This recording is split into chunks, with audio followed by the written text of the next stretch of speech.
Hello. Potted tub indeed. It's cold today. It is cold, and I'm in the hot tub to stay warm because it's very, very chilly.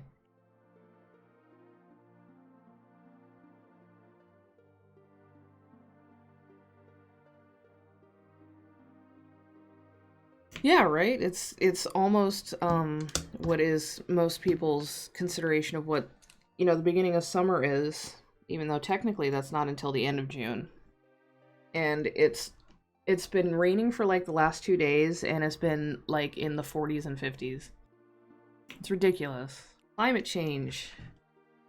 Hooray. We basically we got like 2 weeks of like warm weather, and then now it's back to like early March weather. So I don't know what's going on. Hello, Skelly. How is your new place? Are you all like you're like there for good now? You don't have to go back to the old place, right?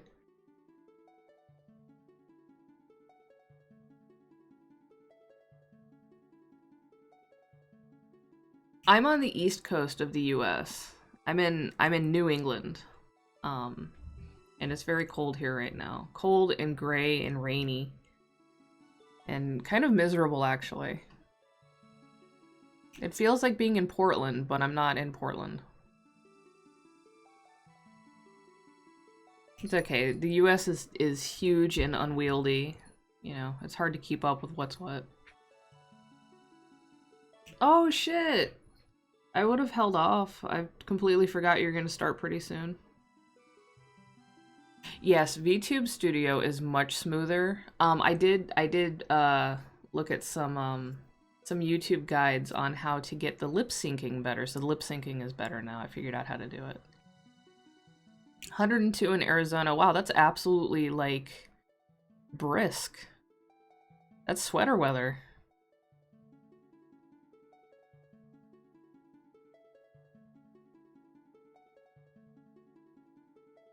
I mean, nobody has to like reschedule their streams for me. This is like a makeup stream because I didn't stream yesterday because I had a bunch of stuff to do and um I wasn't feeling like I had enough executive function to go around basically. If you want to, I'm fine with that. I'm probably only going to go for about the normal like 3 hours or so that I usually go.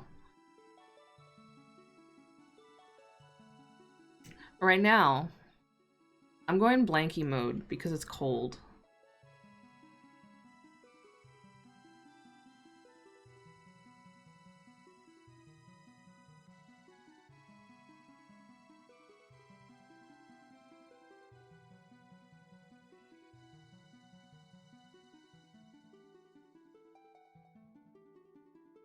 There.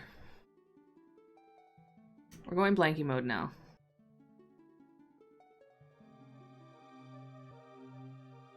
Because I'm also drawing my own blanket because I don't really like the colors. So that's what I'm doing first, and then I'm also doing, see if I can pull it up real quick.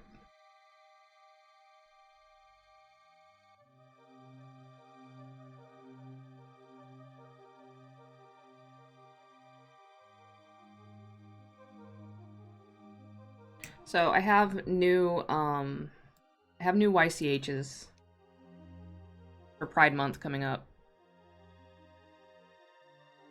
And I have 3 of these queued already that I'm going to be working on today. But first I'm going to do blankie mode because I'm cold. But if you're interested in one of these, and there's other options too, it's not just the... We also have popsicles. But I don't remember where the layers are for those.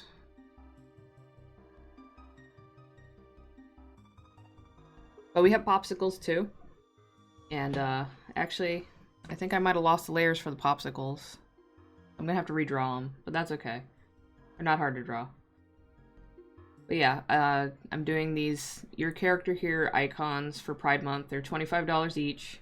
You can choose, it's going to be your character, and you can choose your choice of dongo with whatever colors you want, or flags. You can have 1 dongo, 1 flag, 2 dongo, 2 flags, popsicle, any combination of the thing with the colors that you want and the background color that you want.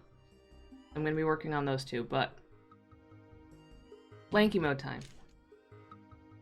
Yeah, it runs a lot smoother, and I also feel like it's slightly less resource intensive, just a little bit. You know, it still requires some resources, but it doesn't seem like it's as much as FaceRig. But it's much more responsive, it's smoother. I like the fact that you can adjust the physics, like intensity, without having to mess with the physics in Live 2D. And also, I like the fact that you can pin props to your model. Which, in FaceRig, you can only do that with the 3D ones. But yeah, I'm enjoying it. I spent the $14.99 to get rid of the little watermark. Essentially buying the program and, you know, supporting the creators of it, since I think this is what I'm going to be using from now on instead of FaceRig.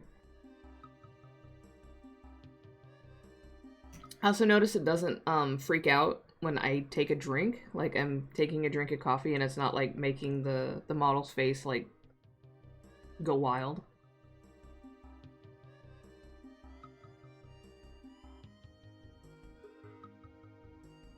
Yeah, it's so the reason why I didn't use this before was because previously it was basically only usable if you were using like an iPad or an iPhone, like an iOS device camera for the face tracking.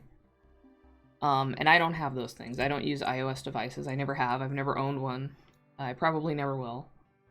And so I couldn't really use it.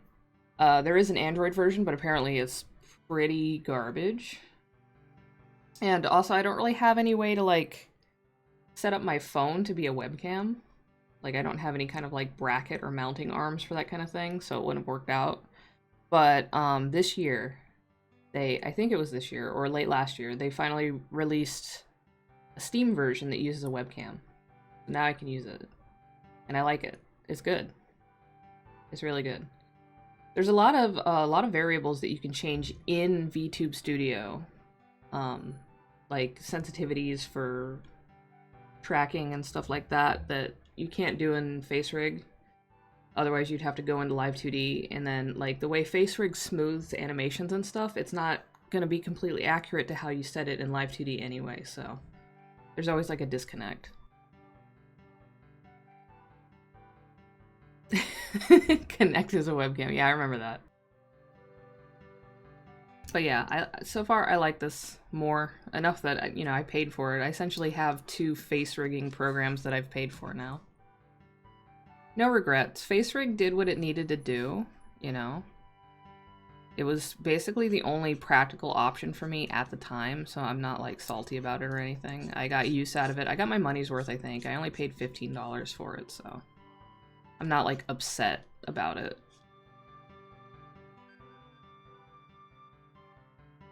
But it's also basically discontinued now that they have animes, which I'm not buying animes. I haven't really heard very many good things about it. And they're not really doing any updates or support for FaceRig anymore, so eventually I was going to have to switch to something else that's still being, like, you know, updated and supported anyway. But if you're interested in using it has to only be a live 2D model. Like one of these ones that it's technically 2D, but it's rigged in such a way to look 3D.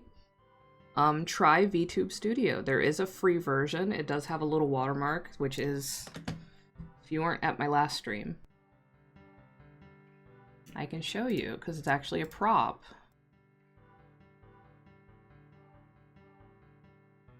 This thing. And it was just kind of hovering in the corner and going back and forth, like this.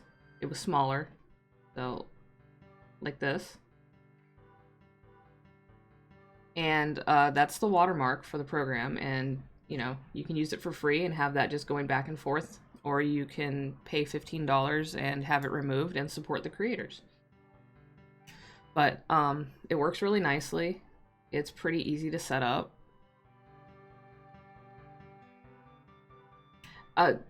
So VTube Studio only uses the 2D models. It has a couple. It comes with a couple that you can start off with. Like, there's this one.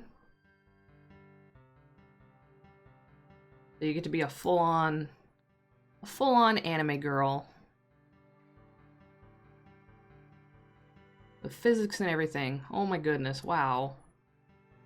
Really not appropriate for me. And then there's cats. There's cats. You can be a cat if you want. Just a plain cat. There's a white version too. Yes, physics. There's another anime girl with, you know, different physics, hair physics instead of the other physics. And then here's the white cat. Same as the other cat, just white with blue eyes.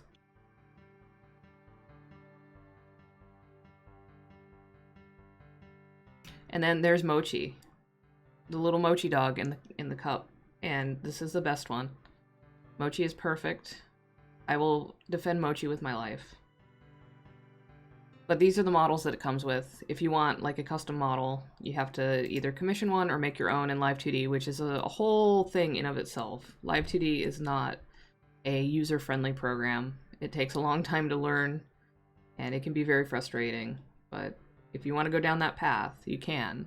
And, you know, it can pay off. Obviously, I have 2.5 models, because poor Anyanas here is not done yet. And someday. Although the tracking is a lot better on this than it was in FaceRig, even though it's not complete. Like, the tracking is already better. The physics on the little bead on the hair stick are better. But, yeah, I need to finish this one. I haven't gotten around to it yet. I'm not sure what the details are on how this works. All I know is that I make the art in Clip Studio as a PSD file with layers. Every single component that you want to be able to move or distort has to be on its own layer, and they have to be arranged in the way that they're going to show up. So like the nose on here is like one of the topmost layers in the art file because it moves over all the other layers. The ears are some of the backmost layers.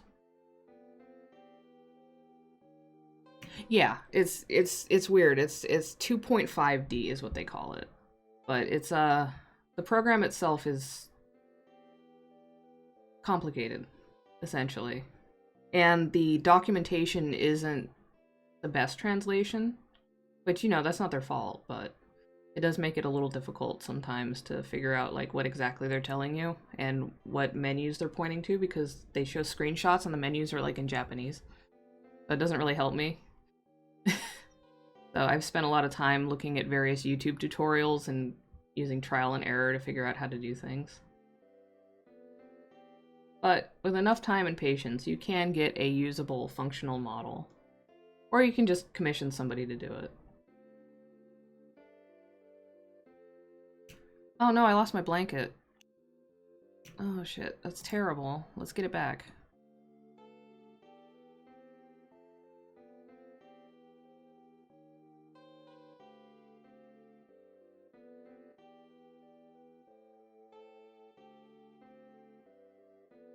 Someone like a bat, indeed. Indeed. But yeah, so I like VTube Studio. I approve of it. I recommend it if you're interested in trying to become a VTuber or just want to screw around with that kind of thing for whatever reason. And you're looking for an option that isn't FaceRig and you're not sure about PRPR Live. That's another one that's out there. I used it briefly, but for some reason I didn't really care for it and I don't remember why. I'll probably try it again and see. Maybe they've updated it or something, but I remember not really liking it. I just don't remember what the reason was. So we're working on a little blankie burrito of our own because I like to customize everything. And for this, I'm actually thinking of maybe doing just a base, and then I can fill it in with different colors, and then I can like put like blanket assets up for other people to use. Like you can just download it and use it yourself if you want.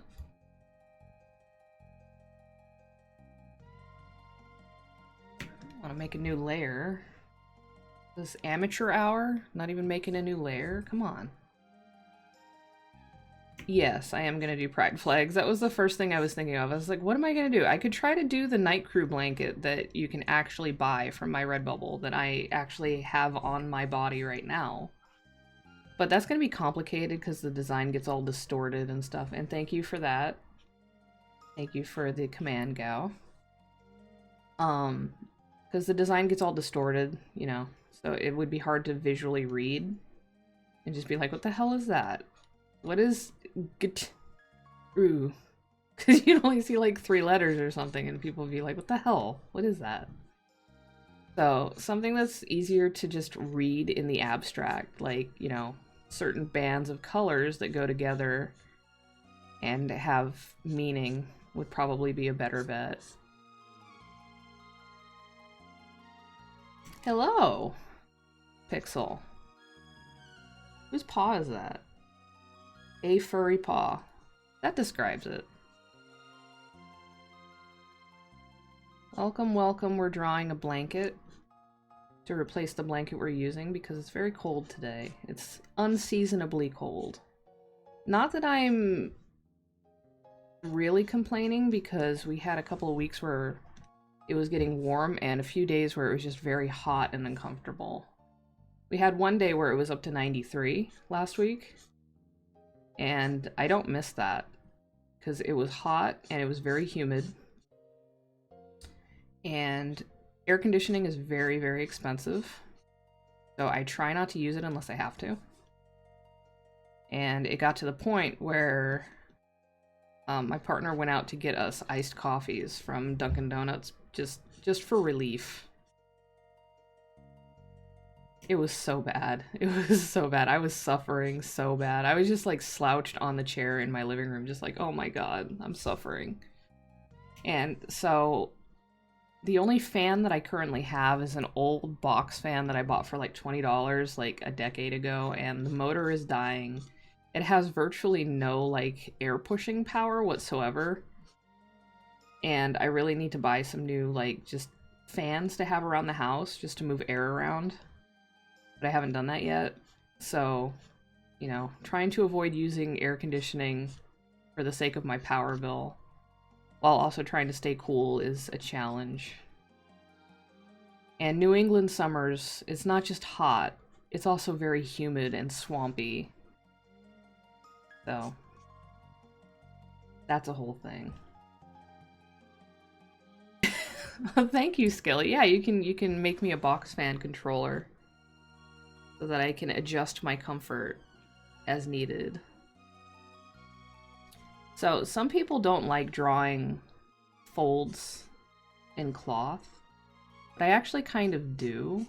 I used to not like it. I used to think it was like tedious and annoying. But now I just kind of like the process of just going around and finding places to distort, you know, fabric or whatever. Because I like to try to do it somewhat organically. Like I'll try to abide by the forms, but I also like to just kind of go in there and be like, I'll put a crease here. I'll put a fold here. You know? And keep it loose. And it makes it fun. For me, anyway. I'm a sicko like that.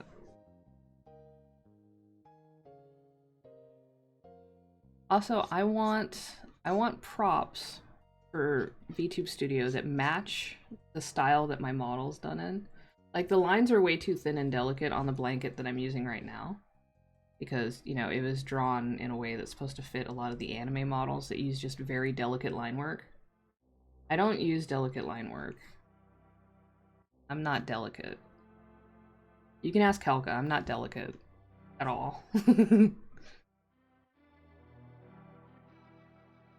Thick lines, exactly. That's what we're all about here. This is the Thick Line Club. This is what we do. This is who we are. We're Dobiz PR. If anybody hasn't seen Tim and Eric's $1 million movie, or $1 billion movie, or whatever it was, you should see it. It's very good. It's very weird, though. Oh, we need to watch that for movie night. Shit, I need to put that on the list. That is essential viewing.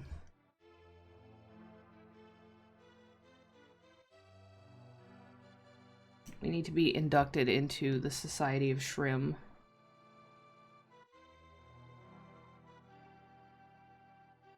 Oh, what did I do here?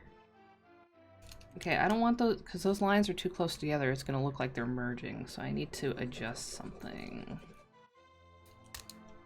Incoming raid. Oh, is Yvonne going to raid me? Probably. The only person I can think of that's going to raid me right now. So, Skelly, if you want to postpone your stream a little bit, I will raid into you when I'm done. If you want to do that. I don't mind at all. I don't have any plans to raid anybody specific today.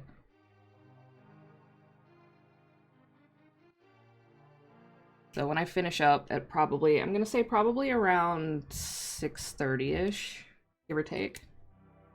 You can go get ready and then just let me know, and then I'll just raid into you.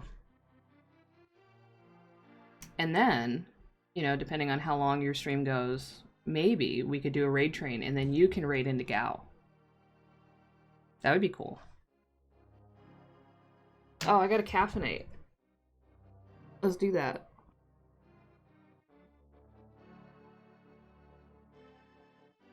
Yeah, imagine collaborating. Imagine helping each other out.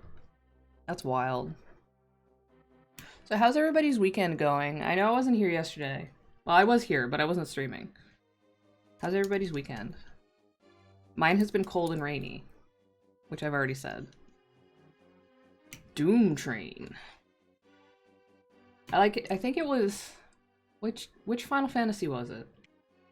Well, it was either 4 or 6 where you can just like suplex the Doom Train and like you lift up the whole ass sprite and just wreck it.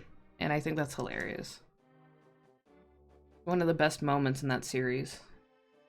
It was 6? Okay, that's what I thought. Because I was thinking it's like those were really lush Super Nintendo graphics, so it was probably 6, but I wasn't sure. But I love that part. Oh, I should replay 6. I haven't played it in so long. Yes, 8 did have a Doom Train summon, and I got that fucking summon because even though I fucking hate Final Fantasy 8, and, you know, I'm not going to go into it because I know a lot of people like it, but I fucking hate that game, I did beat it. Yvonne, she's here, oh my god. Thank you for the shout-out, Gal. It was a summon, it was a Guardian Force, a GF. It was a girlfriend, because your summons in Final Fantasy 8 were girlfriends. They were all called GFs. They were your girlfriends. And you had a junction, and don't get me started on the junction system. That was a nightmare. Doom Train to Mundo Fine, exactly. Going Red Zone Cuba. Kalka's actually really good at emulating that voice that they used to sing that song. The Night Train to Mundo Fine thing. Like, my voice isn't super high, but I don't know if I can drop it quite that low. I don't know if my vocal cords work that way. But, hello, Yvonne. Thank you for the raid. Welcome, welcome. Yeah, I started with Final Fantasy VI, and then, you know, obviously I played 7, and then I played Final Fantasy Tactics, and then I was expecting something more like those games, where it's like this big epic fantasy and not, you know, brooding guy with a scar and, you know, amnesia. Well, I guess it's not amnesia. It's kind of a spoiler if anybody hasn't played it, but he's got some issues with his past, obviously, and he's in school. And I was like, why? I don't want to play a game where you're in school. And then I just didn't really like where the story went, and I didn't like most of the characters. But I finished it anyway because I spent money on it, and I was really hyped about it at first, so... I have similar feelings about 10. But I didn't spend money on 10, I got it as a gift, so... Well, I guess as a kid. I was a teenager when I started playing JRPGs because I'm old.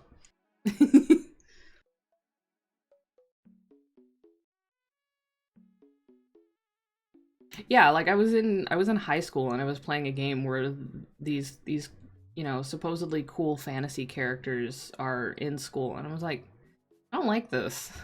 I mean, I know that you don't it's not all well, it kind of is all about the school because it ties into the bigger plot, but it's also not always about the school, but it's still enough that it kind of turned me off to it. And then I didn't really like any of the characters, and I didn't really like a lot of the character designs. The monster designs in Final Fantasy VIII were really good though.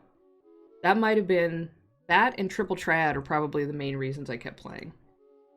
And also because, I didn't get video games very often because they were expensive. I was like, well, I got my mom to buy me this. I might as well finish it because I'm probably not going to get another game for a while.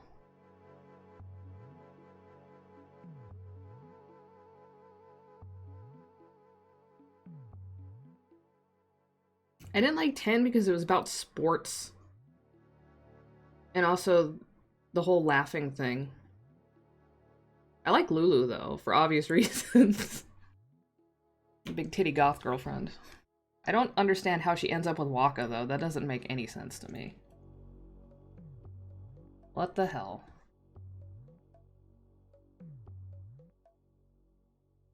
How did I win anything from the game? I'm not jumping. Triple Triad is so good. Like, Tetramaster is okay, but I don't like it as much as Triple Triad. I had actual physical Triple Triad cards.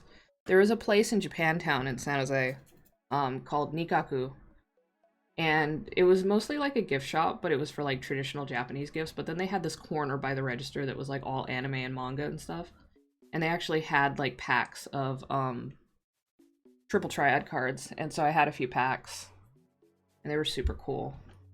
I like those a lot.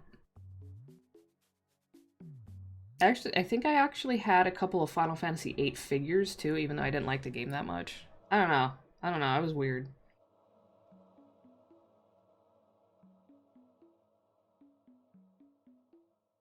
I just remember really like not liking the character designs and not liking the combat. The junctioning thing was just really annoying, especially coming off of the materia system in 7, and then having to go to like you have to draw the magic to store it, to use it, and you have a limited supply, and you have to junction summons in order to change your stats. And it was just like, ugh, I don't want to do this. I don't want to do this. Where's my materia? I didn't like it. I didn't like it. Okay, so I guess I could just clean this up a little bit, but I think the lines are pretty much done for this blanket. Now I'm just going to remove the background and use it as an invisible blanket where it's just transparent except for the lines. No, I'm kidding, but that would be kind of cool too, but I'm not going to do that. Alright, I want to emphasize that these are low, but these are going to get thicker and thicken.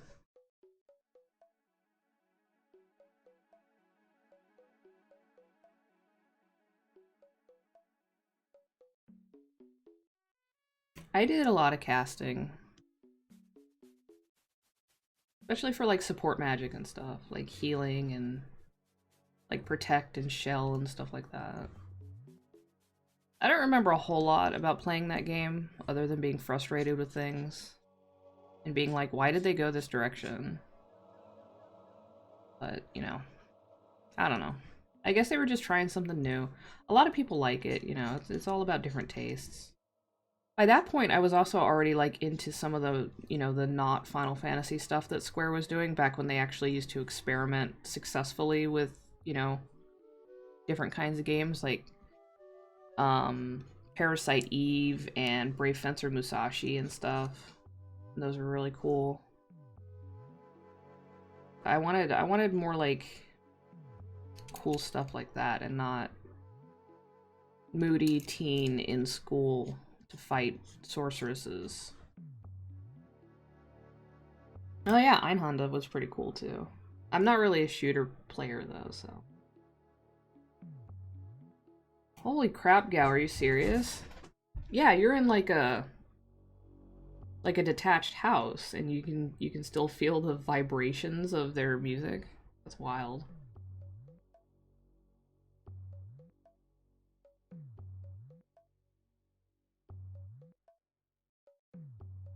I can't remember if Xenogears came out before or after Final Fantasy VIII. If it came out before, then that probably spoiled me a little bit too, because that game is amazing. Even if the second disc is a little bit rushed, it's still a really good game. It's better than most Final Fantasies, in my opinion. Really innovative, too. I love that game. Sometimes I think maybe I should play it on stream, but at the same time, it's incredibly text-heavy. And I'm not one to really, like, read out text from games. And I feel like you kind of need to for that, and I don't want to, so...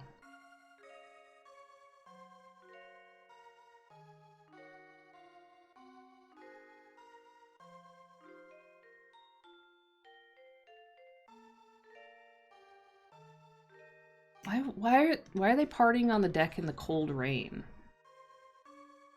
Then again, I guess I can't judge because there was one year, like, I think it was like 2010 or 2011. It was around a decade ago. My friend reserved a campsite on the Cape, and it was June. It was like it was already into June. It wasn't even like the very beginning of June. It was like a week or two into June. And we went over to visit the campsite to hang out, and it was weather like this. It was cold and overcast and drizzly, like really, really, really cold. And we were all like shivering and like the way this campsite works is that there's this little shitty camp stove at all of the campsites, and that's the only place you can build a fire. Like, they had rangers driving around just being cops about it. Like, if you tried to build a fire anywhere else on the campsite, they come and, like, finger wag at you and tell you you can't and threaten you with, like, a fine if you don't comply and stuff. So it was garbage. So we were all huddled around, like, this picnic table, like, shivering because nobody brought, like, cold weather stuff because it was June. And heating up rocks in the puny little fire that they allow you to build, and then putting the hot rocks underneath the table to provide some kind of heat for everybody. It was so sad. It was still fun because I was hanging out with my friends, but it was very sad.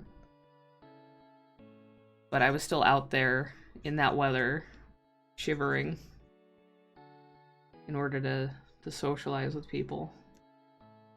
Imagine doing that to socialize with people. Imagine going outside. Alright, so that's gonna be the base layer for colors, and then I can just, like, copy that and change it to whatever color I want.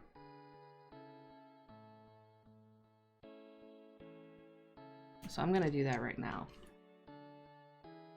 Alright, so...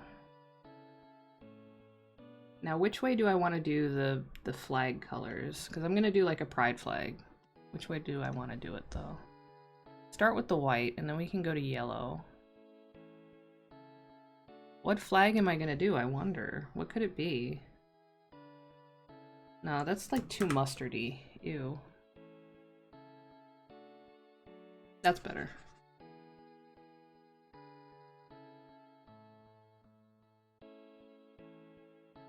What pride flag has yellow in it? What could it be?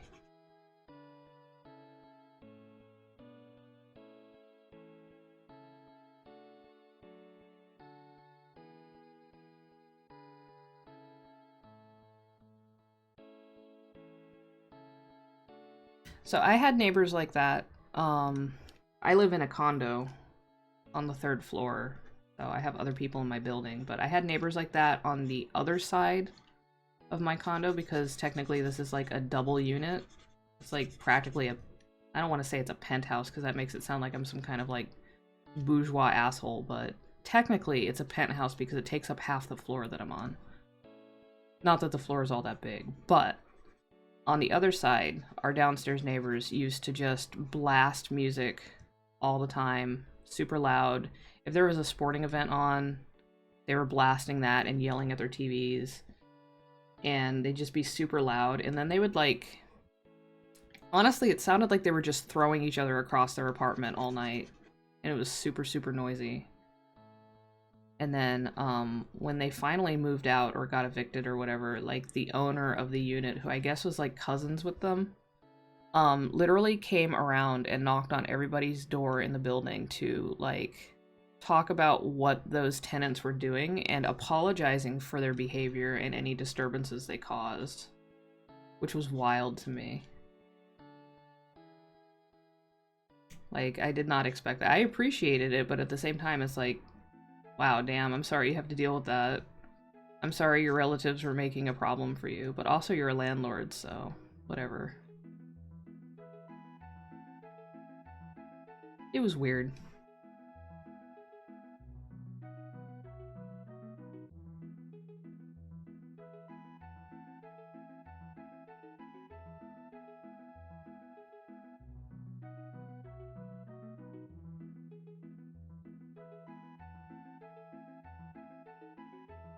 The people that live there now, though, are pretty quiet, so I appreciate that.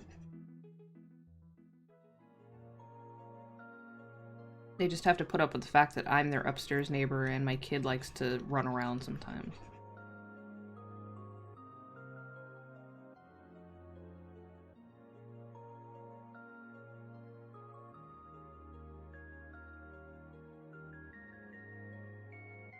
Trying to kind of like establish where the stripes are gonna end. I could probably extend these down a bit, actually. I think I'm being a little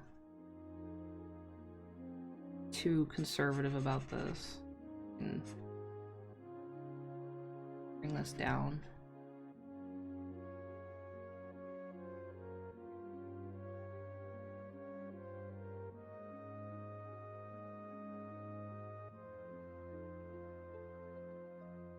I know it is fun. It does a lot of interesting things, like interesting angles and stuff. I haven't actually played it, but I've watched Calca play it a few times. I think we actually have a physical copy of it still in storage somewhere. Oh, they're working on a new art type? That's cool. I know that they did like a remaster of some Darius games recently that are supposed to be pretty good. I like Darius because it has like cool fish machines. Oh, it is? Wow. That's pretty cool. I will not be picking it up because I don't really play those kinds of games, but that's pretty cool.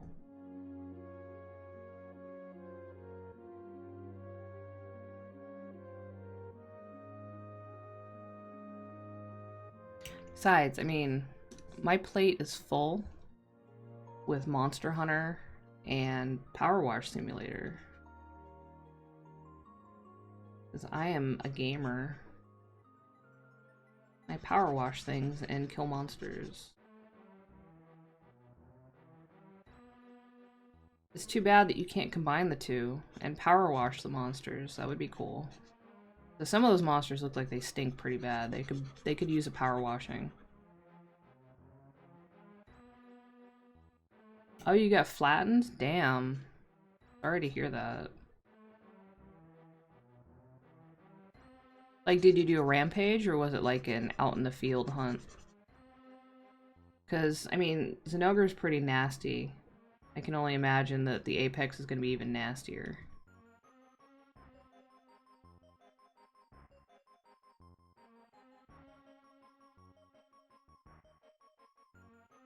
Okay, the rampage. Well, at least in the rampage, you don't have, like, a finite number of carts. That is merciful. So, you know. There's that, if nothing else.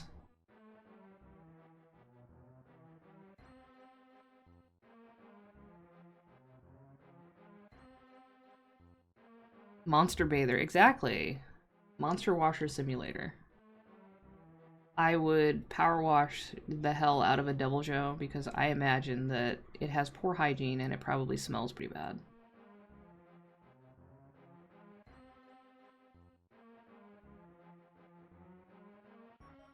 The Allmother, like, that one is spicy. That's a spicy fight.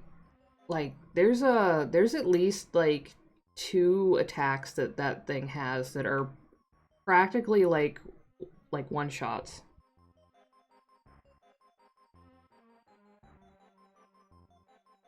I've carded a couple times to that thing. I've done the fight more than once, and I've carded a couple of times.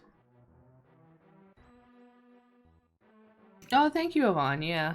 I'm doing this one for myself, but I'm also making this a base, so I can do different designs and patterns and then just put them up available for people to download and use if they want. I'm going to be making a lot of assets, I've decided, for VTube Studio because I really like the fact that you can add props, which is something that you cannot do in FaceRig unless you're using a 3D model. And while I do have a 3D model and it works with VC phase, I don't like it as much. It doesn't feel as personal because it's not a model I made, just one that I retextured. And I'm no good at 3D modeling, so I don't think I'm going to be making my own anytime soon, if ever. Because that stuff is hard. 3D modeling is hard. Like, I don't even really do it, but it looks really hard.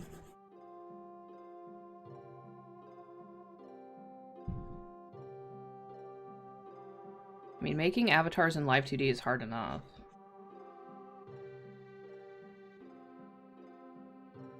Yeah, so it's wild that that monster turns the Dragonators against you. And honestly, it uses the Dragonators more effectively than a lot of people do in the game. Because that has taken me out. That's a gnarly move. And then it's also like pulling you towards it, so it's really hard to dodge those things.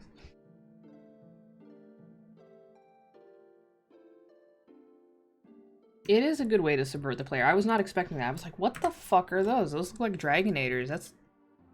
It's not using Dragonators, is it? How is it doing that?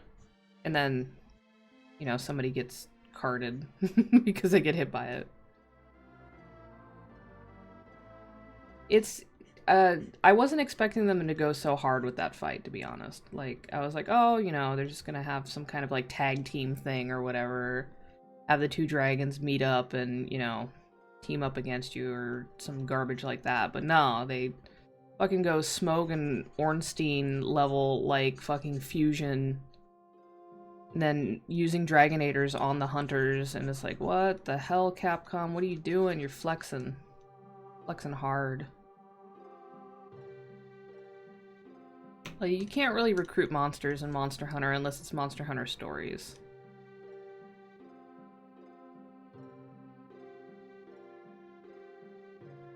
It's not that kind of game. It's not about cooperating with the monsters so much as it is tracking down and killing the monsters and using them for your own purposes in the form of parts that you carve off of their bodies.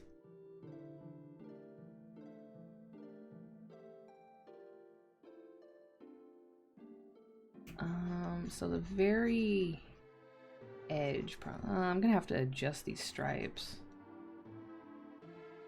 I'm trying to factor in, like, yeah, this is gonna have to... Purple has to go higher up here because it's being, like, pulled up.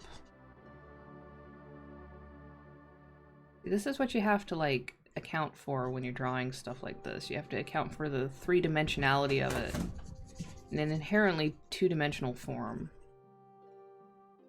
Oh no, Lonan's blowing everybody up. He's got a bomb. He's going for it.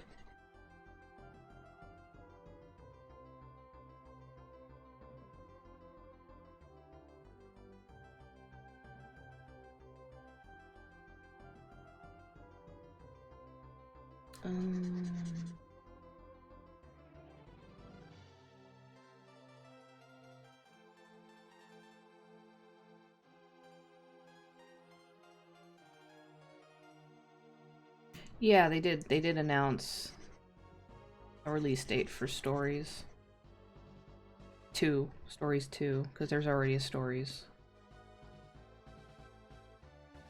I'm gonna hold off on getting it until I see, like, gameplay footage. Because so far the previews haven't... I mean, there's a demo out, I could have probably just played that, right? But I'm gonna kind of wait and see, like, how the combat is in this one. And I hope there's more monsters, or monsties as they call them in that one than just the ones that they've shown so far, because it seems like that's not very many.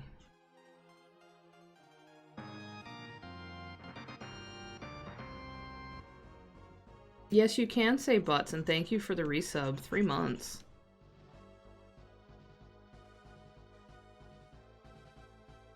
You can say, this is a butts-friendly channel. You can say butts all you want. I mean, everybody's got one. Why would you be weird about it? Why would you be weird about butts? I don't know where I want to put all the stripes. I don't know how far down I want them to extend. This is hard. Why is art hard?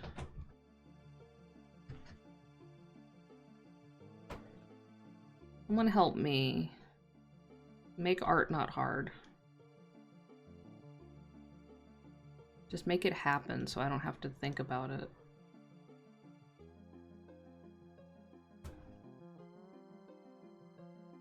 I guess that's okay. Whatever. I'm tired of working on it.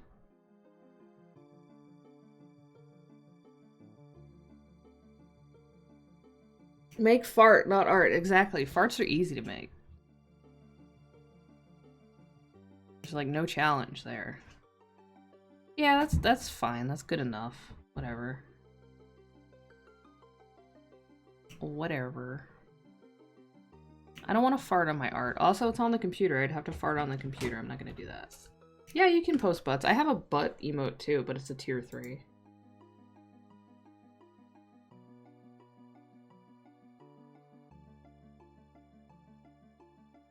There you go. Are you even a furry streamer if you don't have a butt emote?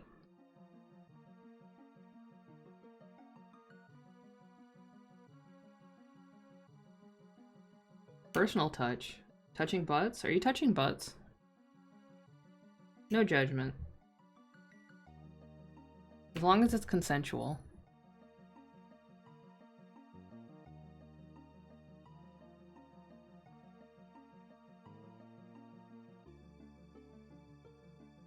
Oh, thank you, Sailor's Tailor. Well, they will be open like all of June. Because, you know, while June is Pride Month, Pride is year-round, you know? So I will have them open all throughout June. And maybe a little bit after June, if people still want them. So. If your financial position changes at all, they will be open. And you can just yell at me somewhere. Oops, wrong color. I'm realizing I'm spending a little more time on this silly blanket asset than I really wanted to, but that's okay. I also want to make a sleep mask for like when I'm like be right backing and stuff. That would be cool. I have sleep masks in real life because I'm often sleeping when the sun is up and I don't like it. I have sleep masks. See, now what I want, like, you know how like places like Teespring and Redbubble and stuff like that, they have face masks now because of, you know, they want to cash in on the pandemic and everything. But they don't have sleep masks. I want a place that does like print on demand sleep masks. I guess not enough people use them, but that would be really cool. Oh yeah, well, I mean, I have my coffee right here. Okay, I have this with all the like bits and stuff in it. And the channel points I think go in here too. I'm not sure though. I don't know how streaming works. I totally haven't been doing this for almost a year now. I don't know how it works. Kind of want to put a little bit of shading on here, but I also don't. Because my avatar isn't shaded. Maybe just a little bit. Maybe some like cell shading. No, that's the wrong layer. I don't want to do that.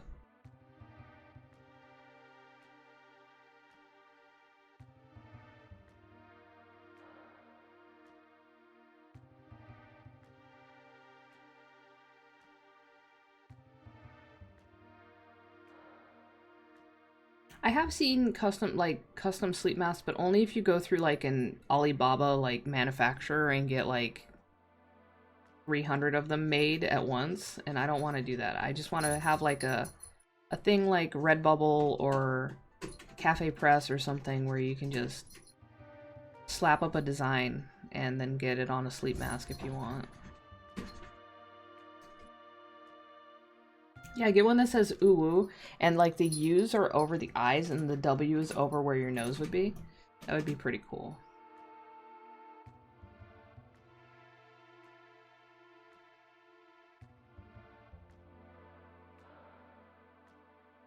I mean, I guess the alternative is if I'm just doing it for myself, I could just get like blank sleep masks and get some fabric paint and just paint designs on them. Probably wouldn't be an issue because I don't really wash my sleep masks very often, even though I probably should. I just don't. I'm also kind of worried they're gonna fall apart because they're like kind of cheap and I bought them off of Amazon, so they might just fall apart in the washer and then I would be very sad. Then the sun will assault me when I'm sleeping and it's daytime.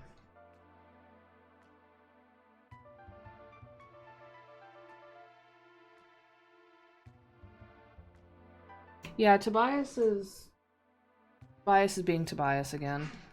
Oh, that's the wrong brush. What am I doing?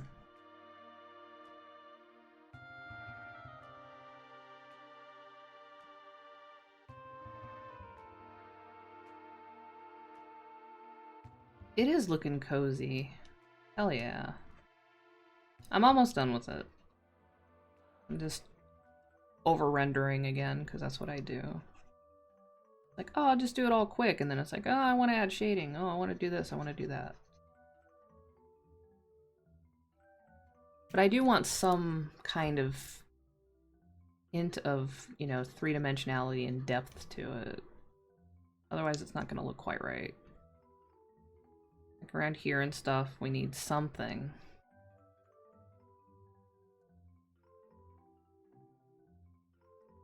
But I'm not going to go too overboard with it. Otherwise, this will never be finished.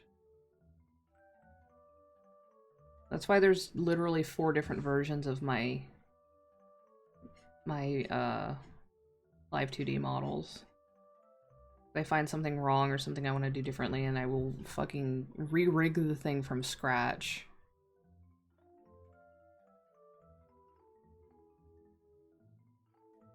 Yeah, exactly. It's just a sketch, and then, you know, you just do a full-on render of it that takes you hours or days, and it's like, oh shit. Why did it take me so long to do this? Alright. I wouldn't leave it alone. That's one of the reasons why I've never really offered, like, sketch commissions, because it's like, my sketches are either just, like, a hot mess that are barely comprehensible to anybody except for me, and sometimes not even me, or, like, it's just a full-on drawing, so I don't even know, like, how to do that. Or how to price it, because it's just, you know. Then again, I see a lot of people, it's like, oh, it's just a sketch, and it's like, that's a full-on rendered drawing. What are you talking about? Who are you fooling?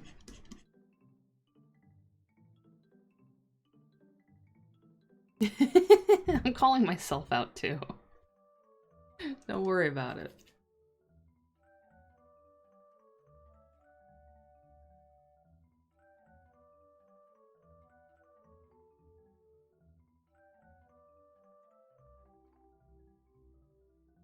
Now, see, I keep seeing spots like, oh no, this needs some too, this needs some, that needs some. There's another spot, oh no.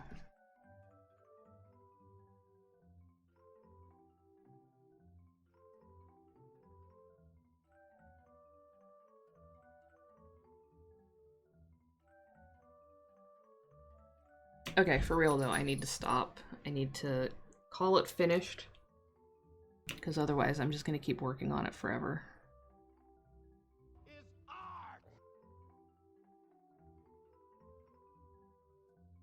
Is it art though? Or is it fart? Who knows? Who can even say?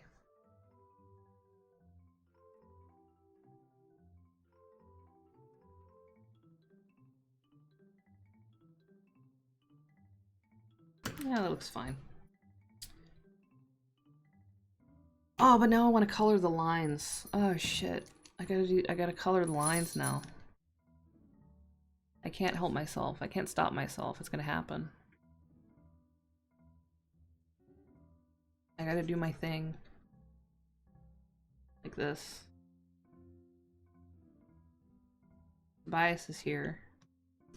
He's making sounds.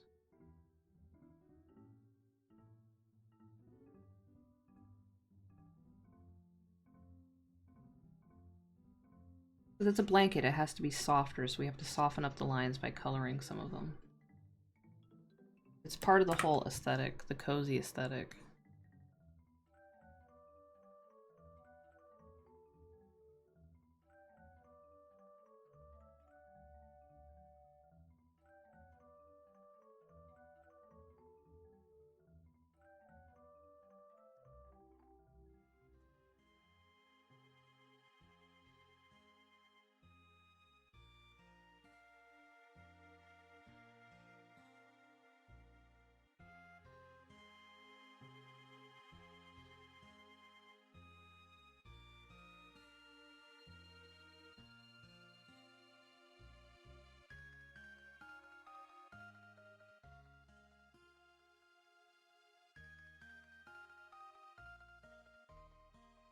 Okay, alright, now we're done. And we're done enough anyway.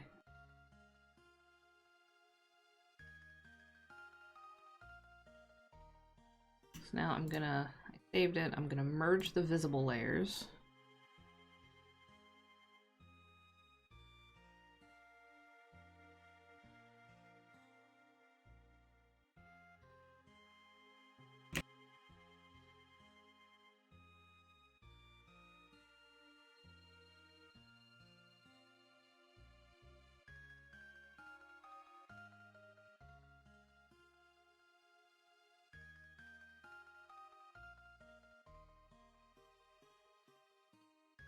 Alright, now I gotta do... I don't remember where the folder is, so I gotta do like a roundabout way. I gotta like open the folder through here.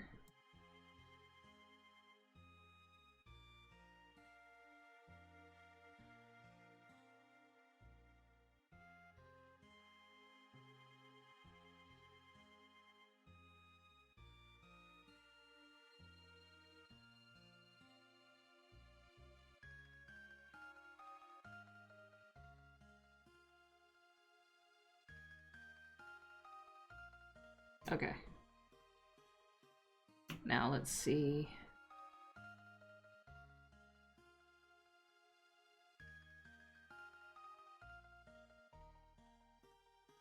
There it is. Oh wait. I'll throw that one in the trash.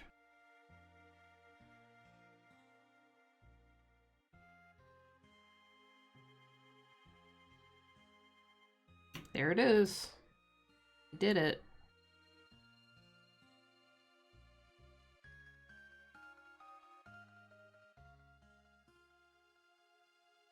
There we go.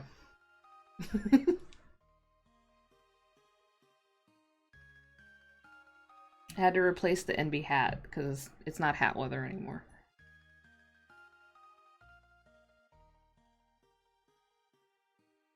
Okay, enough blankets. I gotta actually work. Now I gotta redraw the popsicles because apparently I did something boneheaded and forgot to save that version. I don't even know what happened.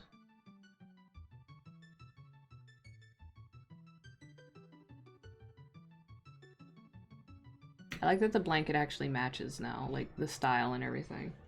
That's the most important part. We gotta have a consistent, like, look. We gotta maintain the brand or whatever. Whatever people like that say. I don't know. I don't know shit about brands. Ari Live, thank you for following. Welcome. Enjoy my blanket. I gotta turn my little menu off. There.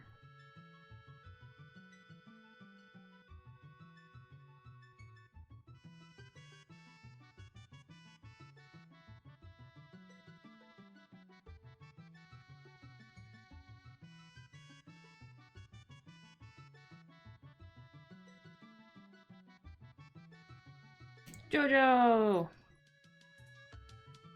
Look, I'm getting pets. I'm getting pets.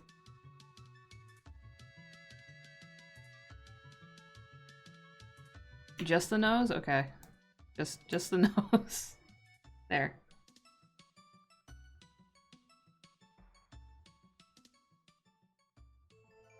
No, I don't want to move my blanket. No, what happened?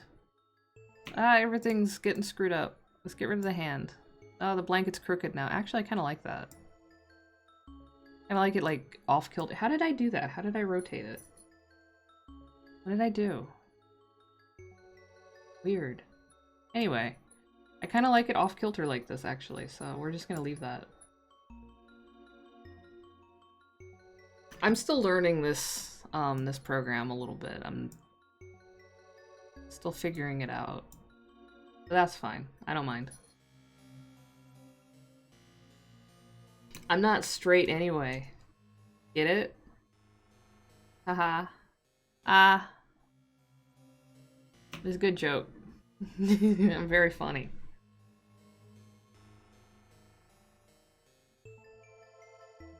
Alright, I gotta redraw popsicles now. I'm a dum-dum. And I'm gonna open popsicle. So that's what the popsicles are supposed to look like if I wasn't a big dingus and apparently didn't save them. So now I gotta redraw that.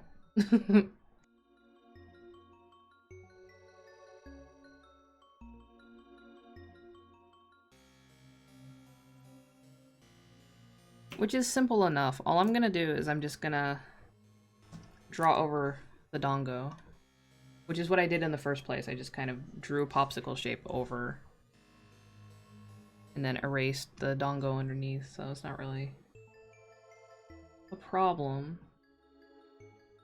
Since I did the flags and the dongo first, and then I was talking to Jonas about Pride YCHs, and Jonas was like, oh, I was thinking about doing popsicles, but I was also thinking about doing glizzies. And I was like, oh shit, glizzies. And I was also like, oh shit, I should have done popsicles because I was thinking about doing that, but I was like, maybe not. Then I was like, I should do popsicles because it's like summertime, you know. Yeah, Pride glizzies, it's amazing. It's an amazing idea, and I'm proud of Jonas for thinking of it. Jonas and I are gonna do a trade. I'm gonna do one of mine for him, and then he's gonna do one of his for me, and it's gonna be amazing. And it's gonna be so good.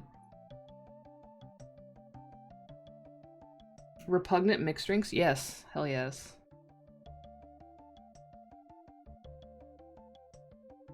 Popsicle. Popsicle. And then see, we don't need the dongo anymore. Dongo can go away. Goodbye. Goodbye. Into the trash with you. I would never throw dongo in the trash, but I'm throwing this one in the trash because I don't need it. Jolly collaboration. Almost like in the Darkest of Souls.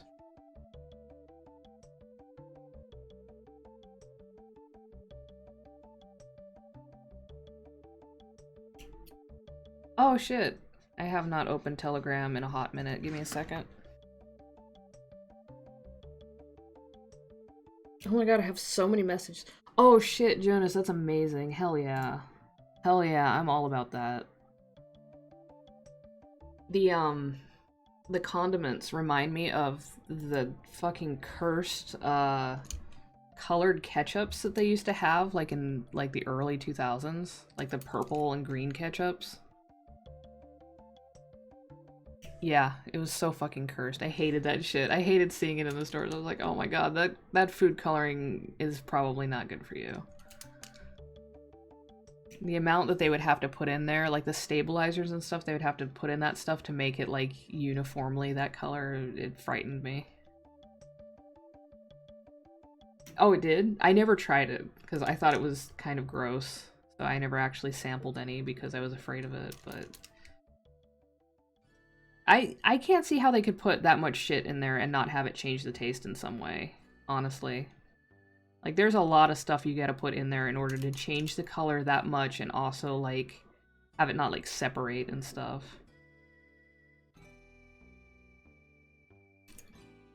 Yeah, it looked wrong, so, you know, it tasted how it looked.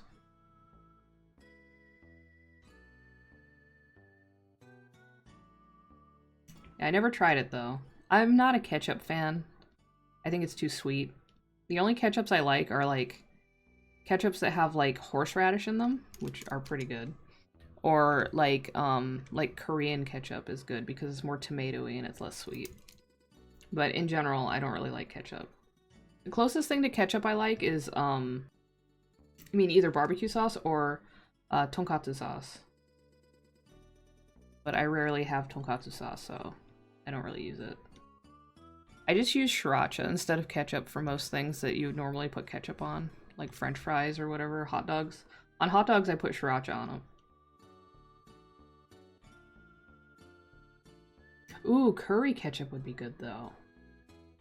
Hell yeah. I'm about that. Basically anything curry. And I'm there for it.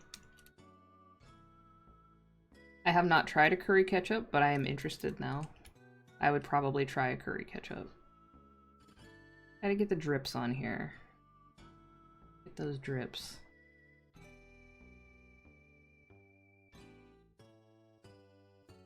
I'm doing this entirely without a proper reference, so it's gonna look a little wonky, but that's okay.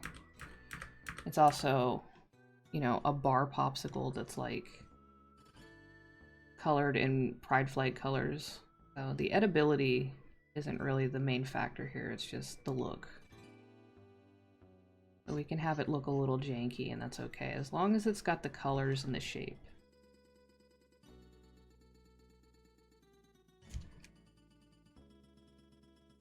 Just chugging a bottle of curry ketchup. Alright. It's your life. I'm not gonna tell you not to. Carpe diem and all. YOLO, as we used to say.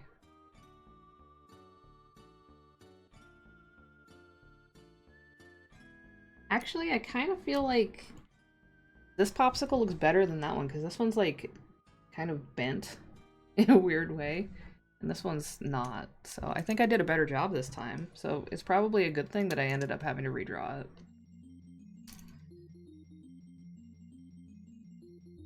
Maybe past me was like secretly thinking like this popsicle is not really what it could be.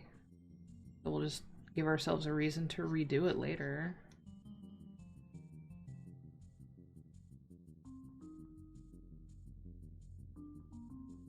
Hell yeah, that's pretty good.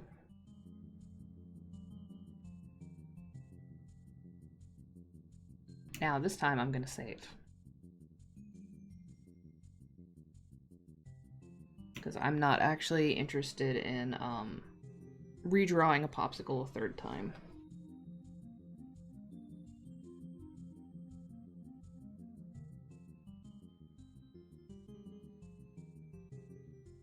You should get a YCH. YCHs are good. Like, if you don't have anything specifically in mind, just get one. I like YCHs.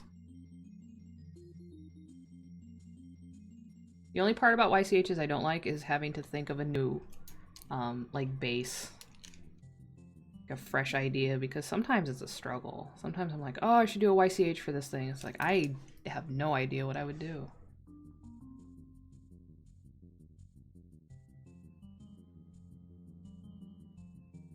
Alright, cool. The first one I'm going to be working on doesn't even have the popsicle, so the fact that I'm working on the popsicle right now is just extra. But we also have to have popsicle on the other side.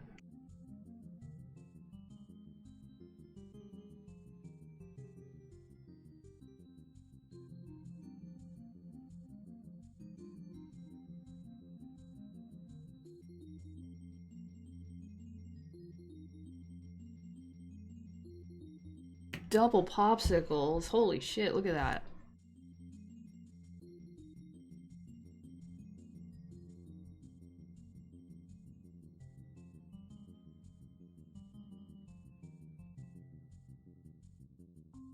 But for serious, that's not what we're working on today. I mean, it's partially what we're working on today, but it's not the main thing. So we gotta draw this blue alien in one of these. That's what we're working on today. And I'm actually gonna use the human base instead, because that makes more sense. We gotta get rid of the popsicles, unfortunately. And yeah, Z got one. I think Z was the first person to get one.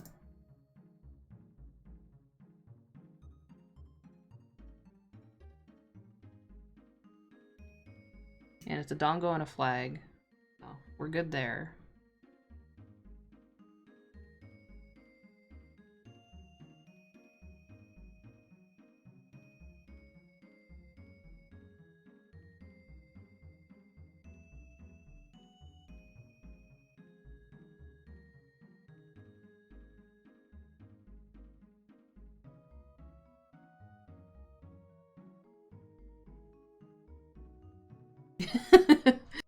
Oh, Automod. Automod, it's not like that. Automod is a prude.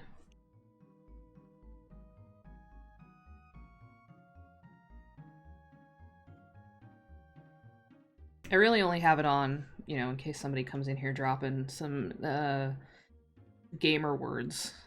We'll put it that way. Gamer words. We don't want that here. But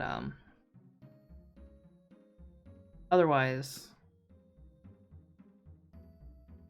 I don't really care that much.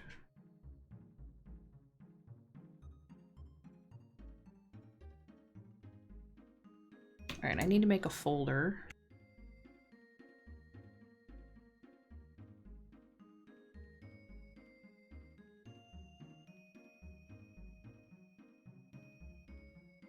Yeah, sweaty gamer words. We haven't really had any issue with that, thankfully. And I hope we never do. But there's always the chance, and I never want to take that chance. We're not about that here, so... Oh, I want symmetry to make my life easier.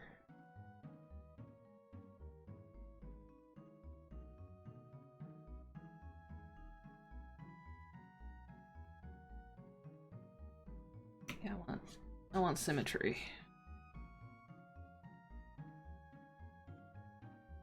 Well, there's different grades of automod. Like you can increase how strict it is. So that's like the different automods, and some of them are more drunk and angry than others.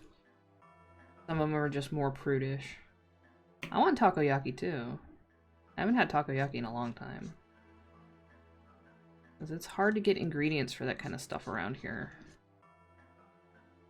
This area that I live in now doesn't have a lot of Asian presence compared to where I grew up. And so I mean, it's getting better because people are not able to afford to live in Boston anymore, but...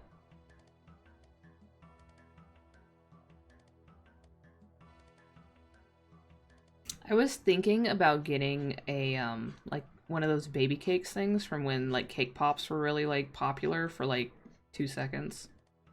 And using that to make takoyaki because it's possible. And, Emmy Made in Japan did a video on it, on how to do it. But I also don't want to spend $30 on a thing that I'm probably not going to use that often.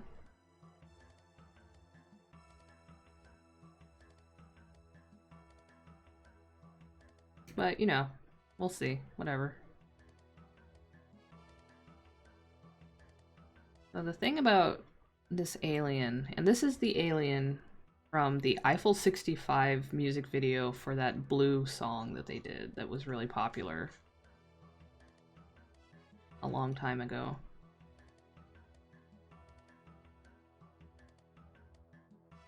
And I've obviously drawn, because this is my art here too, that I'm using for reference. I've drawn this character before, but every time I draw this character, it's like, how does this even work? How does this creature work? This is like a blue peanut for a head.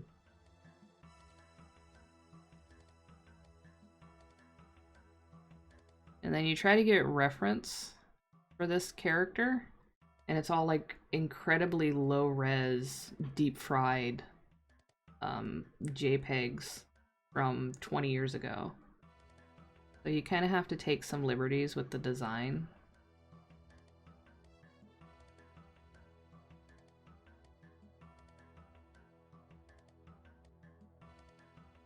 It's entirely possible. I don't know the deep lore. But if that's your headcanon and you want mayonnaise or any other substance to come shooting out of the top of his head, I don't think anybody's going to stop you from theory crafting that. I certainly won't.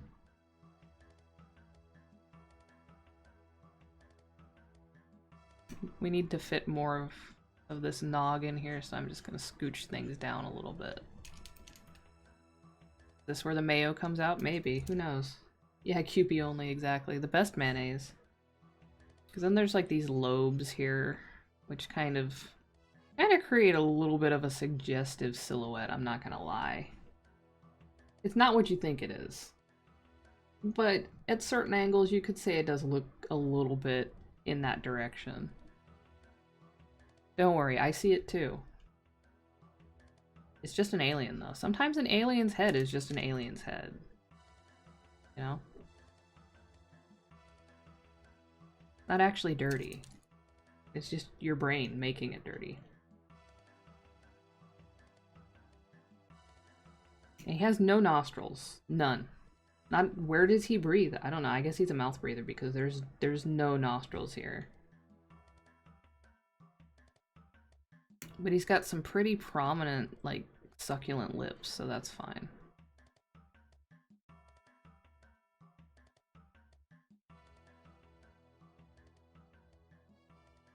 We stand an alien with thick lips. Based Geiger.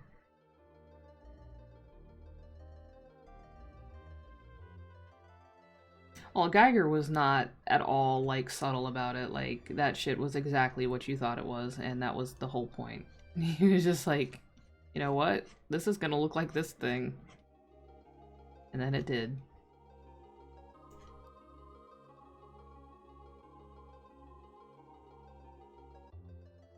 Alright, and then I remember correctly, and I don't have all the reference material because that was on my old computer and that got wiped, and now it lives in heaven, or hell, or whatever you want to call it. The graveyard of lost files. There's like this weird, like, bandolier strap thing going on. Actually, I should probably look it up.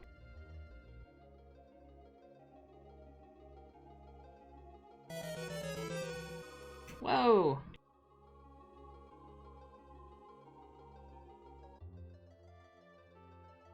Yeah, it's like a bandolier. Okay.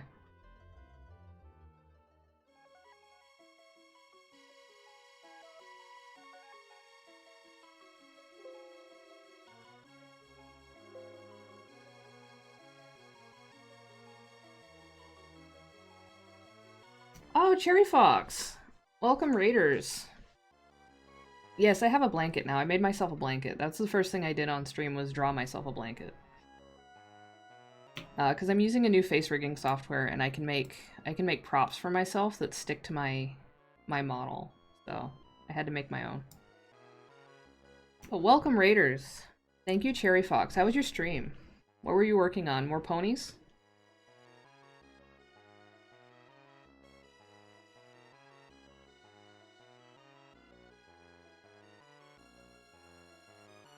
Oh, thank you. I'm using a new software. I used to be using the face rig software, and now I'm using VTube Studio, and I think it works a lot better. I think it's a lot smoother and more responsive.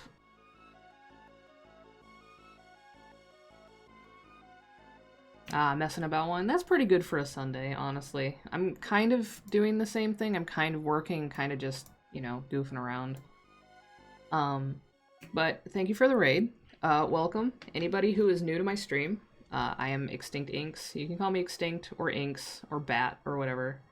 I am a full-time freelance artist. This is what I do for a living. I stream 3 days a week usually, and sometimes I stream art, and sometimes I stream video games, mostly art. Today I'm working on Pride YCHs, which is your character here. Basically, there's a base template that I've done, and I will insert your character here into this template, and you can choose popsicles or dongo or flags with your choice of pride colors for $25. Human or furry, any species. You can choose the background color, you know. And right now we're working on one for Zerodl, this blue alien, which you might recognize from the Eiffel 65 music video for their song Blue. It's a very arcane reference, I know, but... So I actually just pulled up some reference material of the actual character because I need to see what this little bandolier thing is doing again.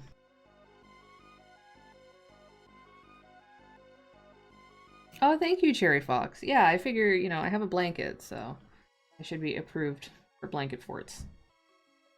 It is a throwback, isn't it?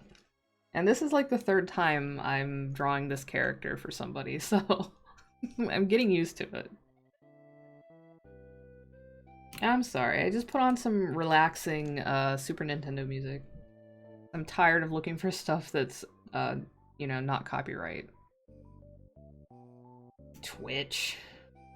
Ooh, wax seals. I love wax seals. I want to get into wax seals, but I, like, have no reason to use them for anything because I don't send letters or anything like that. I guess I could put it on the envelope when I send my condo fee out every month, but I don't think they'll appreciate it. One of the things I've kind of been thinking about getting into is like lino cut stuff, and also like making like stamps. But I don't need another hobby. I don't need something else to spend money on for materials that I might or might not use. I have enough. Oh, that's cool. Yeah, for a certificate, that's rad. Yeah, that's like a really nice extra touch.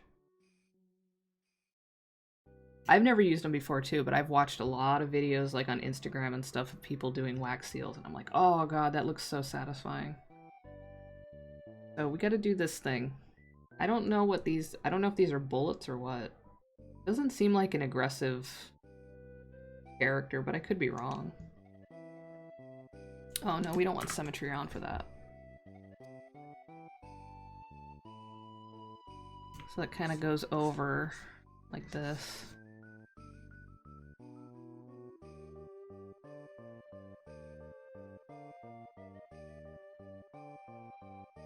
Ooh, what color wax?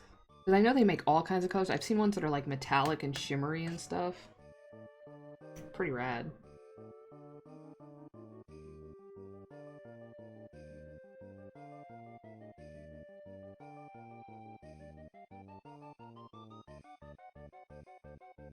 I think I've seen people like do wax too, and while the wax is still wet, they'll like crumble like glitter, or I think I've seen people do a little bit of gold leaf in the wax before they actually put the seal down on it. Pink? Oh, swirling. That's pretty cool. Yeah, there's probably all kinds of properties to the wax, and it's like how much time you have to manipulate it before it hardens and stuff that you gotta figure out. Okay, I need... how many fingers? How many fingers? It looks like 3 fingers. Okay. I need to... oh, it's not 3 fingers. It's 2 fingers and a thumb.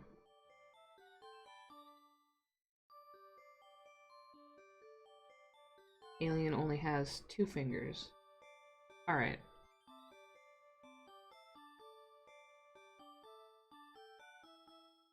It's a good thing I looked.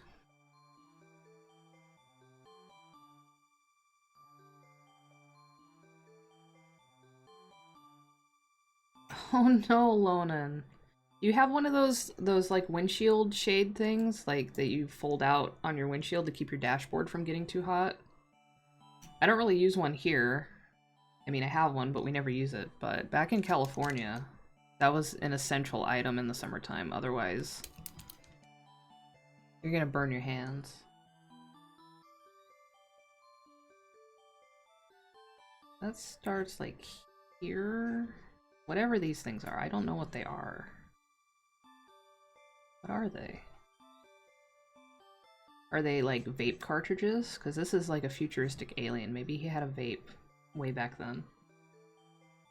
I mean, you could always just like cut a piece of cardboard. It's gonna look really janky, but you could always just cut a piece of cardboard to the rough size of your windshield and then just tuck it in there. It is vape carts, you're right. Knowing the person that commissioned this, it probably is vape carts. Not gonna lie. There's like a 99% chance it's vape carts. Not judging.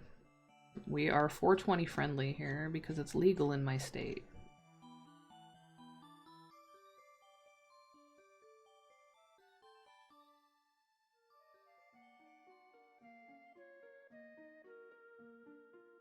So he's got like Ninja Turtle hands because he's only got 2 fingers.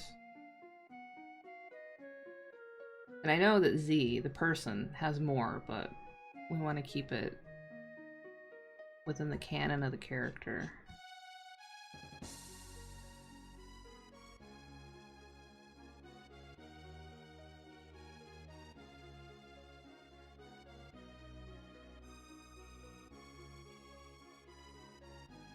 He's got kind of puny little shoulders, so we're gonna just squish those in a little bit. And I'm not sure what's going on with the chest area. It's just kind of like that. Not a lot of detail. I'm not 100% sure that Z has more fingers in real life. It's very possible that they don't. It's very possible they have less. I have no way of confirming or denying that.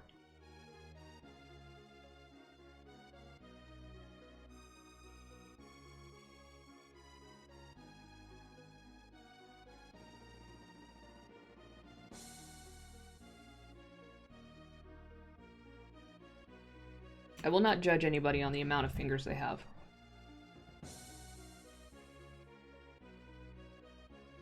As we all know, it's not how many fingers you have, it's how you use them.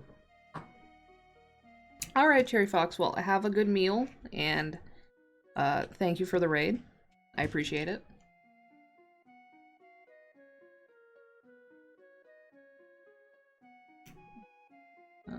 There's going to be a crease there where the thumb folds.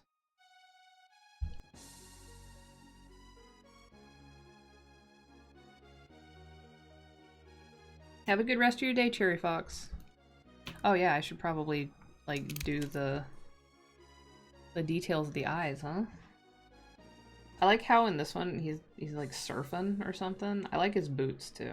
They're very chonky.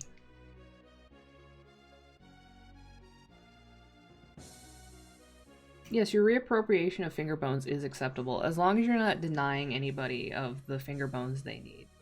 But, as we all know, you need those bones more than we do. And people should send you their bones. Unless they're squirrel bones, do not send skelly squirrel bones. I'm not going to go into the details, but it creates a lot of problems. Deadly, deadly serious about this. Do not send skelly squirrel bones. This is very important.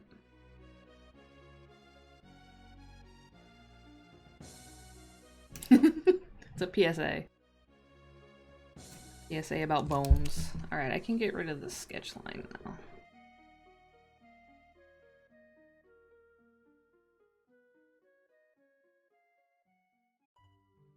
There. I mean, there's a non-zero possibility that at some point, Skelly might end up with a package full of bones.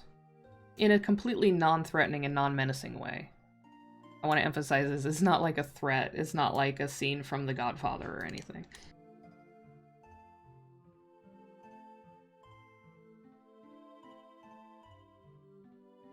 Because there are places where you can buy bones, just to have some bones.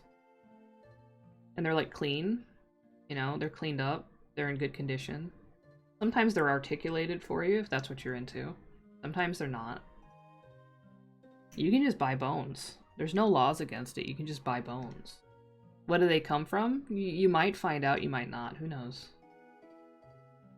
Do you really need to know? Unless they're squirrel bones, it shouldn't matter.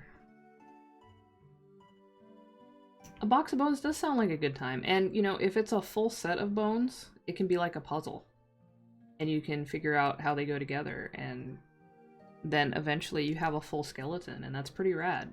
Because normally, we only have one skeleton, right? The one that's inside our meat. But you could possibly have a whole nother skeleton, like, just to have. That seems pretty cool to me. Bonus skeleton.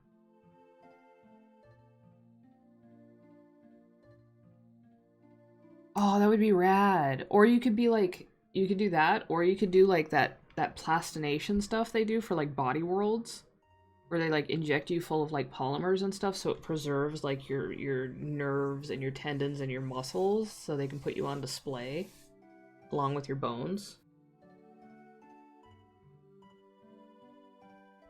Because I've always wanted to go to that, and they used to have like a couple years ago, maybe not a couple, maybe like 4 or 5 years ago, but they had the Body Worlds thing in my area, but I did not have a chance to go to it. And I'm kind of bummed out about that because it seems really cool, and I don't know when they're gonna pick that up again, you know. Thanks to COVID and everything. Although everybody is so eager to quote-unquote get back to normal that it might reopen. They might start touring again. I just don't know if I would feel safe enough to go.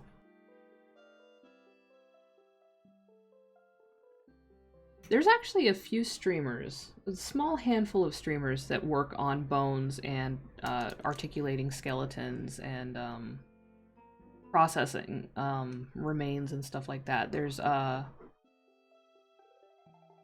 one. She changed her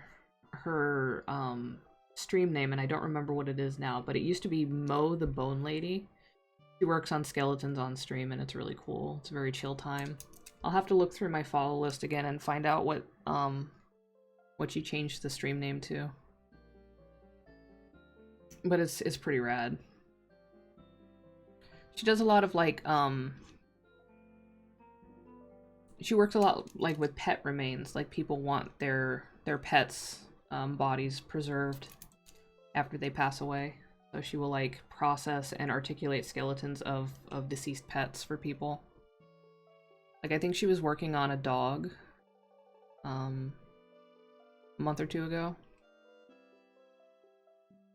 I thought that was really rad. She was doing a like a python skeleton last time I checked in. I'm not sure what she's working on now, but it's very fascinating. And she talks a lot about like the dermestid beetles and the peroxides that she uses to clean up the bones and stuff and degrease them, and it's fascinating. I love that kind of stuff.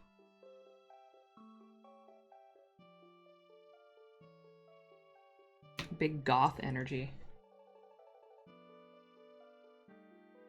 Okay, I think that's pretty good for the sketch. We can probably move on to doing the lines now.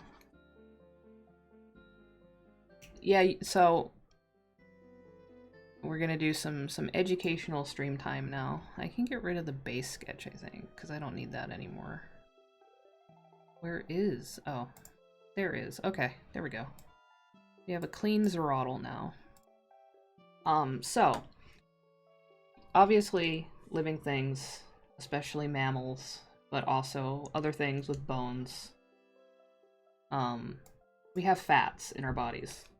And you think, oh, well, once you clean all the flesh off the bones, there shouldn't be any fats left. But we also have fat molecules within the pores of our bones. So even if you clean a skeleton and you think it's all set, right? Actually I need to turn that back on for the symmetry ruler.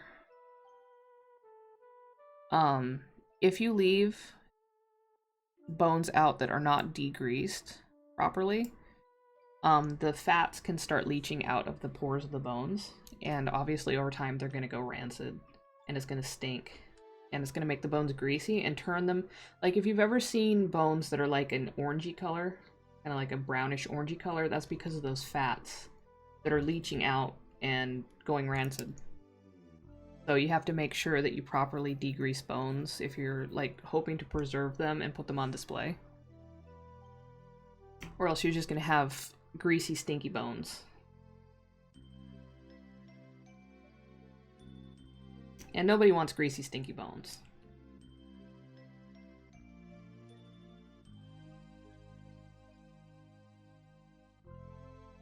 Or maybe you do, I don't know. Maybe you do want greasy, stinky bones, I don't know. I don't.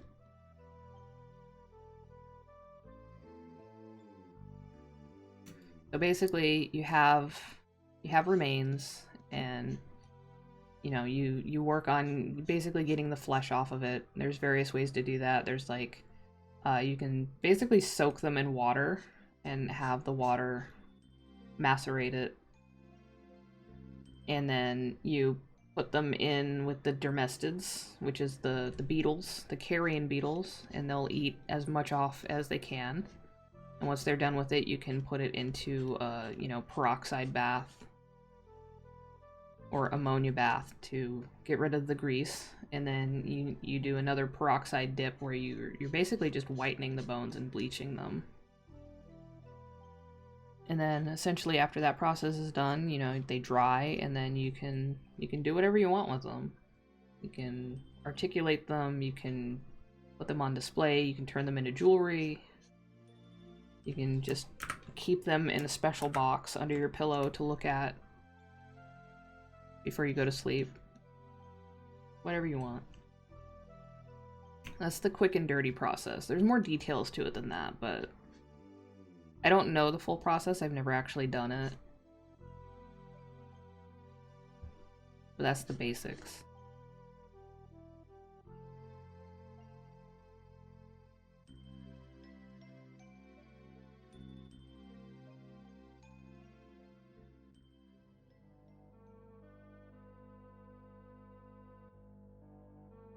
Yeah, sometimes you boil it. You boil it and essentially, you know, so, you can do it in just plain water if you're just trying to get the flesh off, or you can do it in chemicals that are also like sterilizing it and getting rid of the fats. But yeah, boiling is part of the process in a lot of ways, depending on how sturdy the skeleton is. Like if it's smaller, more delicate bones, you generally don't do that because it can damage them. But bigger, sturdier bones, sometimes boiling is involved.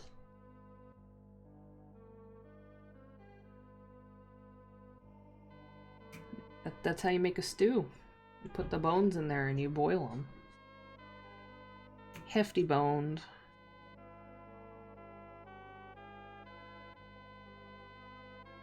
A horse skull would be cool though.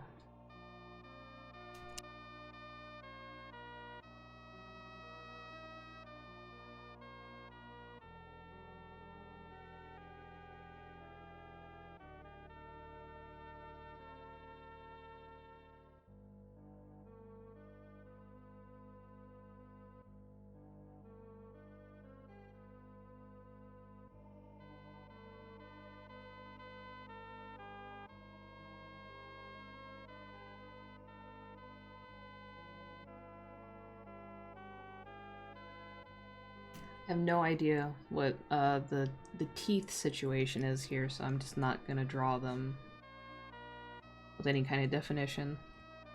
There's not a lot of really good reference of this character, so sometimes I'm just like, we're just gonna kind of go a little abstract with it and leave it at that, because I don't really know. There's no like reference sheet for this thing, as far as I know. There probably is somewhere, but I don't have access to it. I would love to see the concept art, though.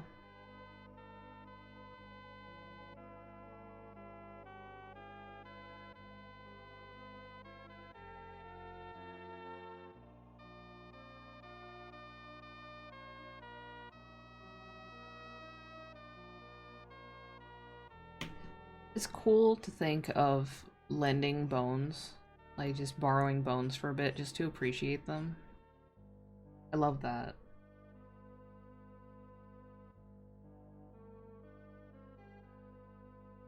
Bones are cool. I like bones.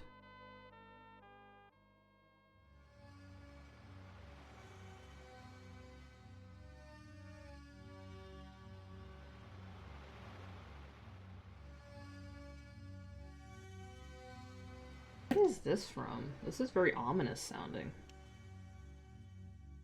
Oh, Jurassic Park.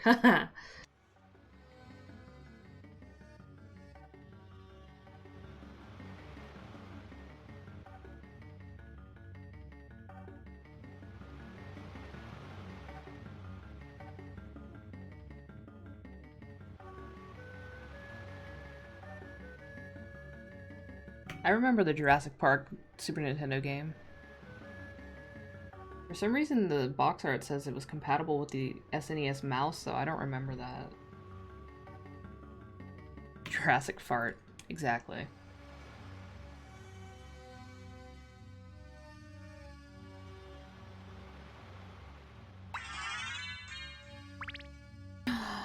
Lady Dimitrescu is following me. Oh my god. I'm honored. Thank you.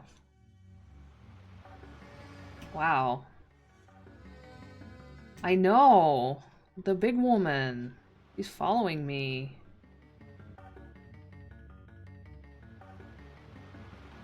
Well, I just hope that you're more fond of bat things than man things, because you don't seem terribly fond of man things.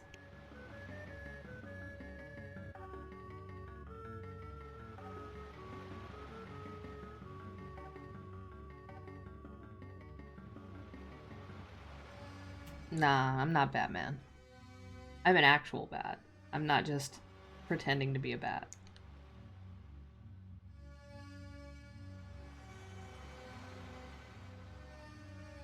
Oh yeah, Man-Bat was a character too, huh? But he was like mutated into a bat or something. I don't know, I don't really follow Batman lore.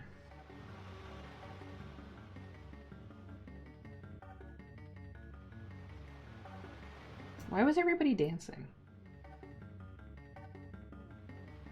That was weird. Alright, what was I doing? Oh yeah, I should draw more of the thumb.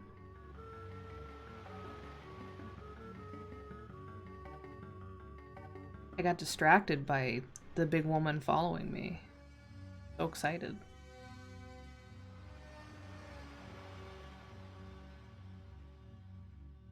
Oh yeah, I have to draw the bandolier thing.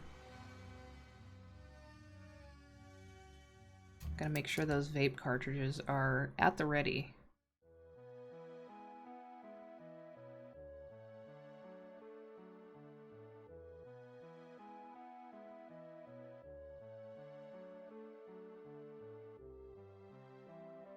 Yeah, I don't know why everybody was dancing. Usually that happens when, you know, something occurs, or if somebody does the command, but I didn't see anybody do the command.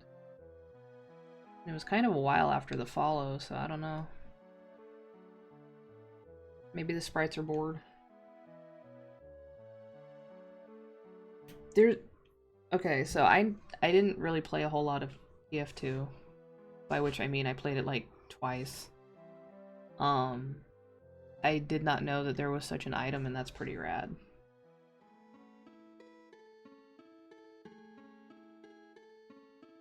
Oh, I didn't know that. Thank you, Gao. Thank you for explaining.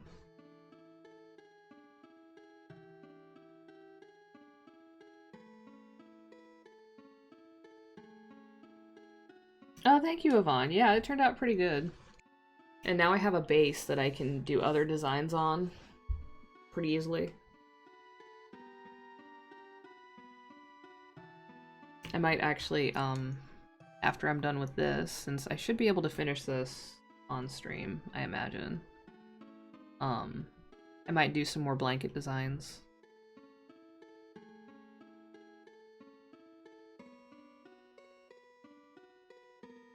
So this music sounds like something out of like a JRPG like Village, right? Guess what game it comes from? This song. Just throw guesses out there, because I guarantee you're gonna be wrong.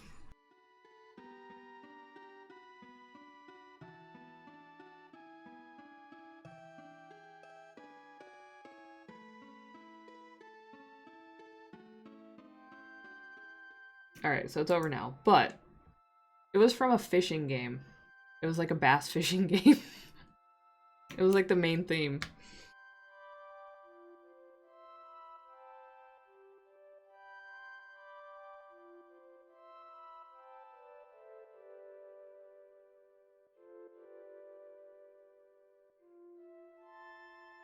Now, the important thing with these YCHs is, since 2 of the items you can choose from are food, and 1 of them is not food, you have to be careful when you're holding them that you only put the food item in your mouth, and that you don't stab yourself with this little pointy part of the flag. Because that could be a real danger if you're not paying attention. So, slightly gross story that involves a bug and my mom when she was a child. When my mom was little, she was outside and she had a sandwich in one hand because she was like eating lunch. No, it wasn't Sega because this is all Super Nintendo music. So when my mom was a child, she had a sandwich and she was outside and she found a big ol' rhinoceros beetle. And in her excitement to show off the big beetle that she caught, she forgot which hand she had the beetle in and which hand she had the sandwich in. And as you can guess, she took a big bite out of the beetle and was immediately horrified at the realization of what she had done. And that's the story.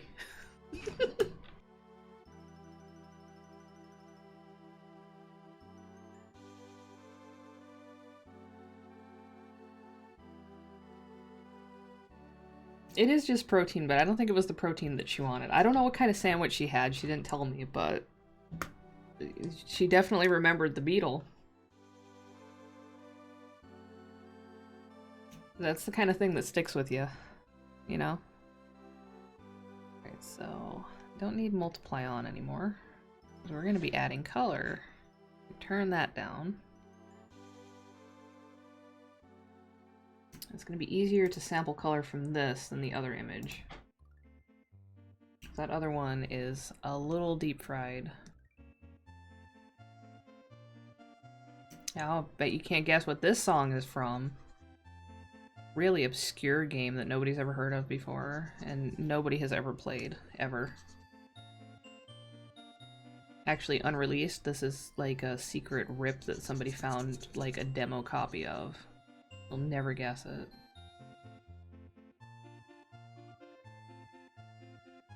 It was the true Mr. Crunch, for sure.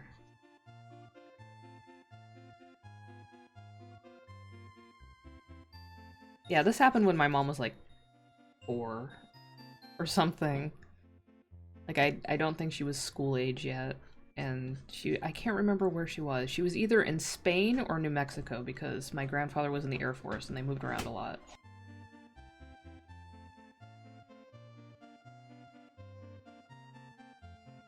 You can't find your bat? I'm right here. I'm right here, Jonas.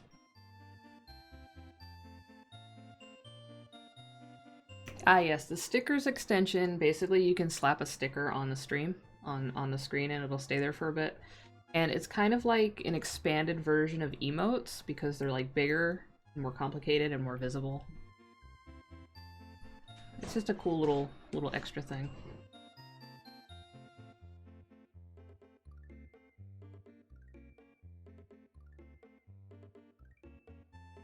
Okay, what was I doing? I need to turn that off.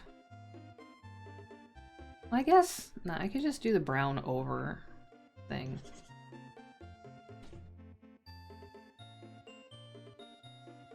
Hell yeah, push the Whopper button.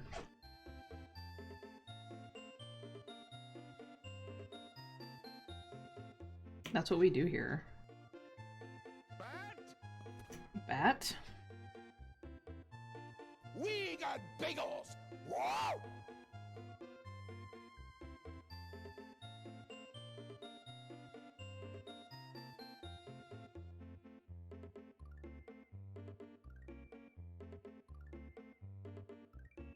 my kid came in the room to look out the window at how gray and drizzly it is outside and tell me that outside is gross right now. And I don't disagree, it is pretty gross out. It's nasty weather. God bless Don Beveridge wherever he is. Probably face down in a pile of coke, because he seemed like that kind of person.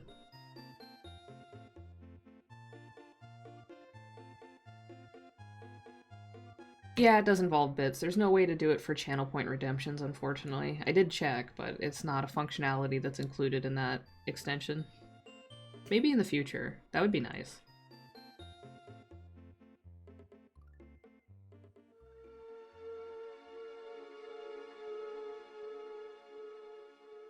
I haven't seen anything about Don Beveridge having any kind of... Well, no, actually, I did find evidence of a court case that he was involved in. But I don't remember what it was for. Also, I think he has a bunch of relatives that he's gotten into the same kind of line of business, or... there's just a lot of people with that particular spelling of beverage who are also in, like, the motivational, like, speaking kind of racket. Because there's other beverages that do similar things. And that's not a super common last name, so I can only imagine they're related. I don't know if Don Beveridge is still alive, though. Like, the man himself. I don't know. He doesn't have a Twitter or anything. So part of me thinks that he might have passed away, and people are just carrying on the family business, so to speak. I don't, B-Dragon, I don't honestly use bits a whole lot either. I basically only use them when I do the little thing where you watch ads to get like 5 bits at a time. So, you're not alone. Alright, so this character basically just has, like, solid black eyes, but I'm just gonna make it kind of like a dark, warm gray instead, just so it's a little more lively.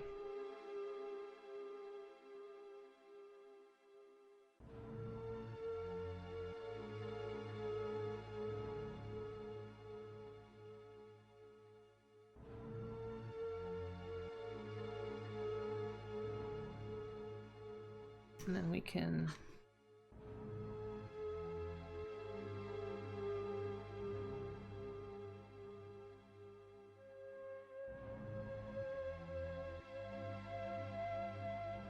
Wouldn't it be funny if this song was from the bass fishing game? Oh, this is from Waterworld. There's some interesting music from that Waterworld game. Especially considering it's a Waterworld game of all things.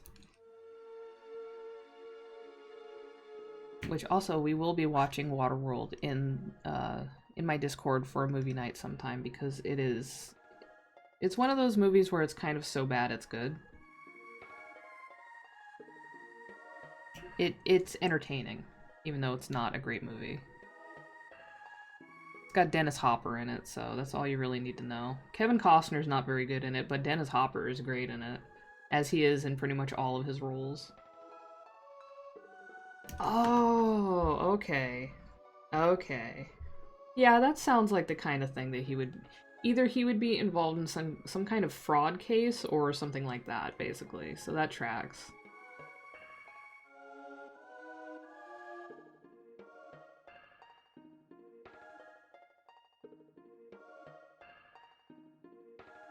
Oh, bye, gal.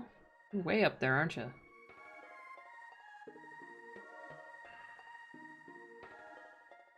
Don't fall and get hurt. I'm not responsible.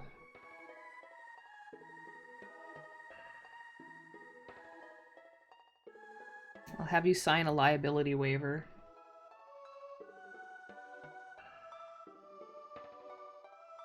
Well, we're getting into the Don Beveridge deep lore now.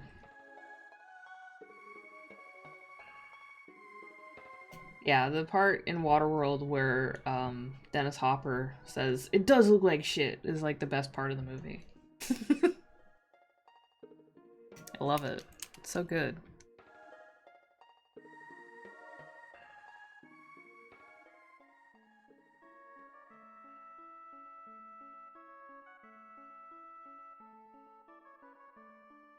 Alright, so these are normally flat colored, meaning I don't really do shading on them because that would take a lot more time and I'd have to charge more for them.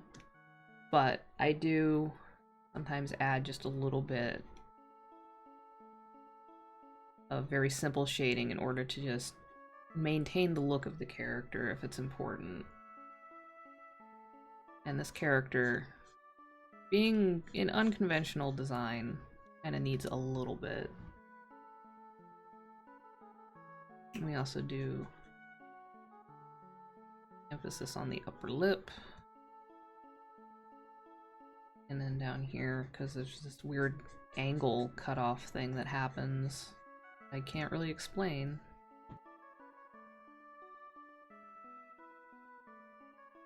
$10 to $20K for that? For a push the Whopper button and an absolutely incomprehensible story about Superman and cops? Good lord. It's really a wonder that he doesn't have fraud cases. I'm actually kind of surprised.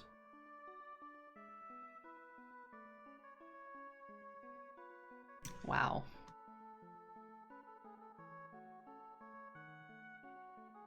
He's still alive? Wow, damn. Now that's the big surprise right there, is that that man is still alive. How old is he by now? Because in that video that was on Red Letter Media, he looked like he was already probably in his 60s at least. And that was what? That was in the 90s. Yeensy! Yeensy's here. Oh my god. We are blessed. Blessed by a Yeensy.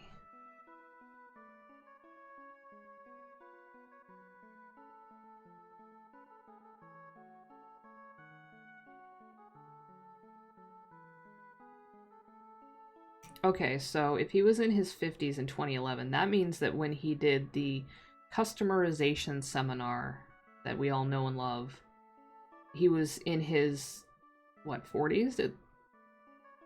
Maybe late 30s, but I doubt that. But he looked like he was in his 60s, so he's just not somebody that has aged very well. That man already looked quite old.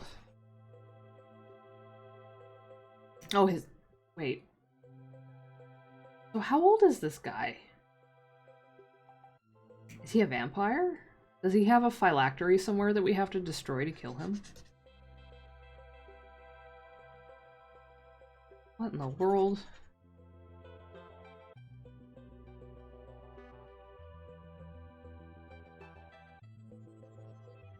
His phylactery is the Whopper button and he's begging you to kill him. Sorry, this got a little dark. That would be really funny, though. Oh, man. An obituary for his son? That sucks. Well, Dawn Beverage, wherever you are, my condolences for your loss. In Vegas, that's very appropriate. I feel like that's probably the most fitting place for any of the Beverage family to go out. I can't really think of a better place.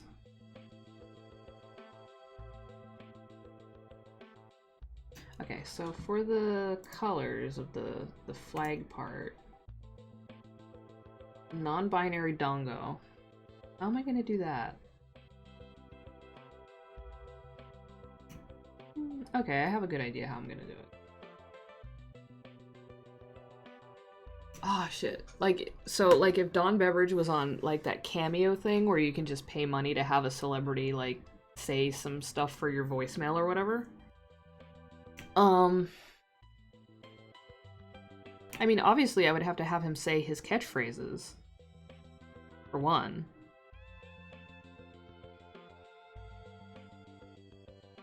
What else would I have him say though?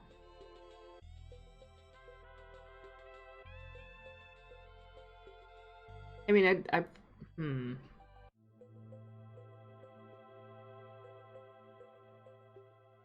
That's a good question. I'm not really sure. I'm also like, part of me thinks he probably wouldn't be very cooperative about it, and he might just, like, phone it in. I'd have him say the word piss. For sure.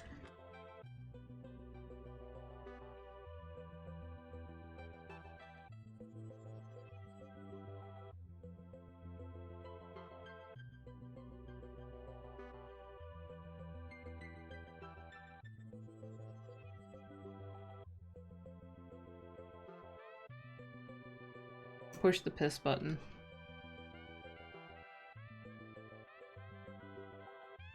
Outside of having him say things, I would want him to explain what the hell he was talking about with that Superman thing, though.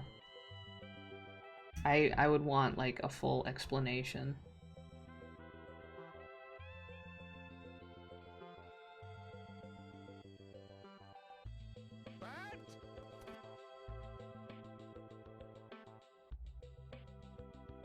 Rude to put a bat in my face when I'm already a bat.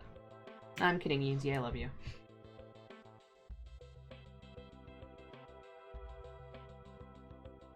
I guess you could pull something like what, like that Gilbert Gottfried video where he's reading 50 Shades of Grey, and you could just, like, hand Dawn Beveridge, like, some really, like, bad whatever, and have him read it, like, dramatically.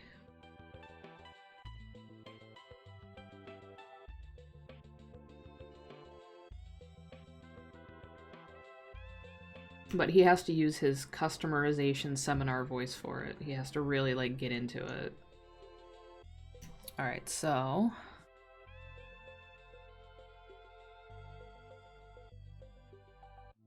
just give him, like, a really raunchy, like slash fic. Just something really, really, really raw. That would be good. No symmetry. The other flag is going to be the buy flag. Or the other item is going to be the buy flag. Yeah, make him read Full Life Consequences, or Quarter Life Halfway to Destruction. Or, the Maya Mortal fanfic. The Maya Mortal Harry Potter fanfic. You know, Enemy, Darkness, Dementia, Ravenway. And Vampire Potter, you motherfucker. And, Dumbledore and all that.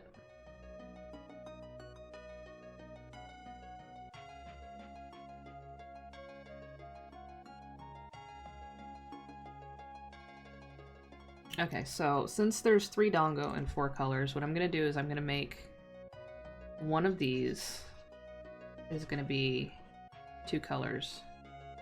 And the way that's usually done with Dongo is they'll do, like, stripes. So I could do, like, if I'm using the black or gray color instead, I could do, like this. And then like this. Kind of like that. They do that for Dongo sometimes. Or sometimes they'll have, like, a sauce on it, which is usually, like, Onko paste, but in this case it would not be Onko because it would be a different color. It could be the black drippy stuff, but I would have to put it up here. I could do it on the yellow, but that's so far away on the flag it wouldn't make a lot of sense. I could do the yellow as drippy, but then it would look like piss.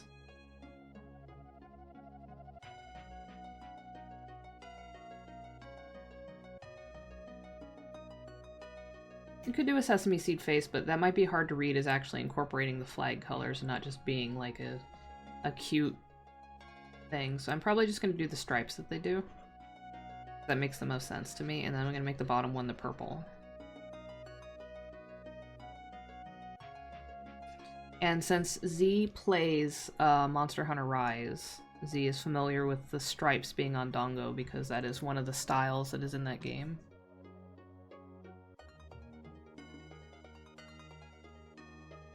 It's not working? What the hell, Nightbot? I said it. Hang on.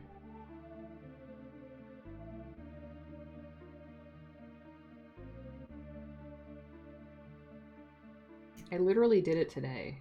Oh, I see.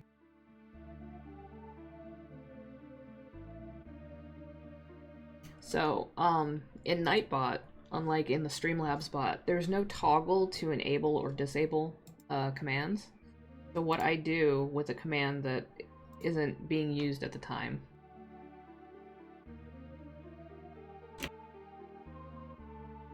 is I set it to owner only. So that, you know, people can't use it and be like, oh, what's this? And then it's like not information that's valid. And I forgot to change it back to everybody. So now it should work for everybody. Sorry about that. My mistake.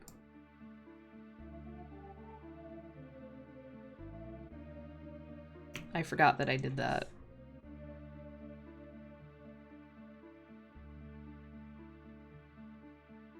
Oh, I know what I did. I know what I did. I need to draw that part over the thumb.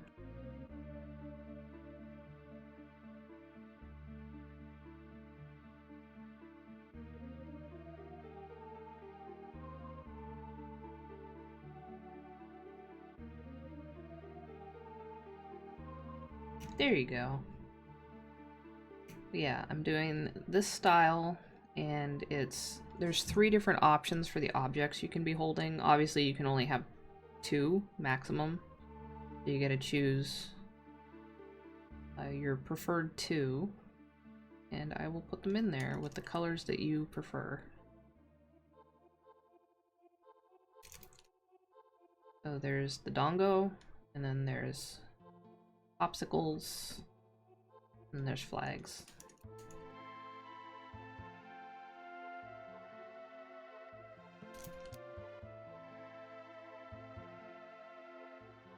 Hey, the birds are chirping outside. What are they so happy about? It's still rainy and wet.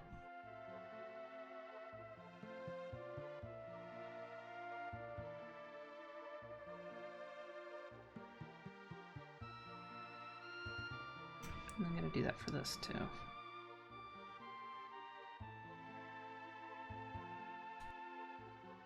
It's so cold.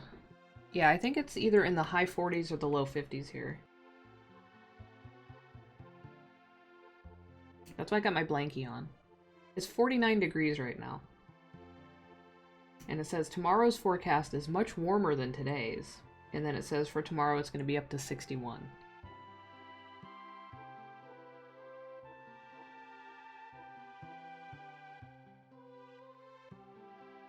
But then it also says that next week it's going to be in the 80s. So this is probably our last little hurrah of cold weather before summer arrives in earnest.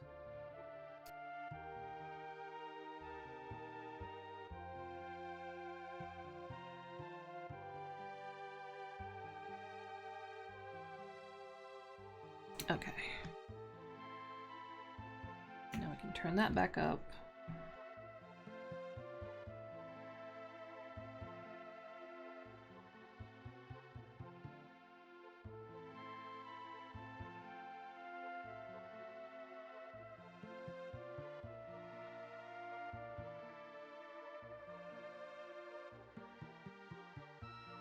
Yeah, part of me likes that it's chilly because it's more cozy, because like you can wrap up in a blanket, and I like that. But it's also like it was cold when I woke up, and I got out of bed and I was like, oh my god, it's chilly, and I went back in the blankets because it was too cold.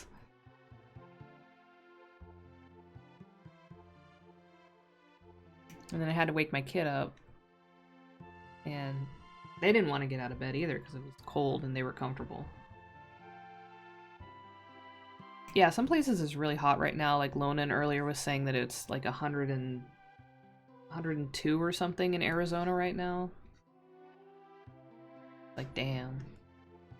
But then, like, when we were having the heat wave over here on the East Coast, it was like chilly on the West Coast. So I don't know what's going on. Climate change is a fuck, and it is very real. And it is the reason why this kind of stuff is happening. And it's also the reason why, like, pollen allergies and stuff have just been so wild the last few years and getting worse.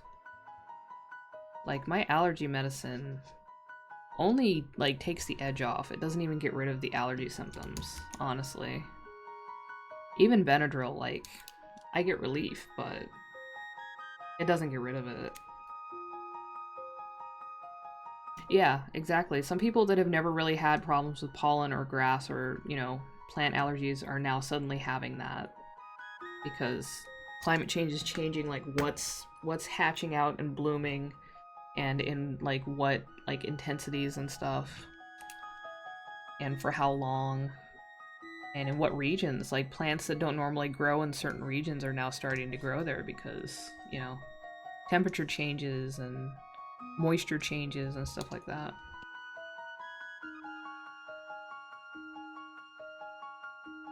Yeah, yeah, I'm in the US, so we use Fahrenheit here.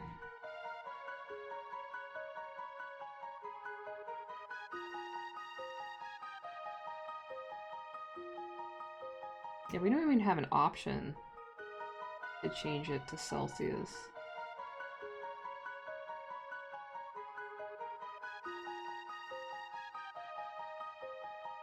Can I do that? No. It only allows me to change the location of the weather station. Huh.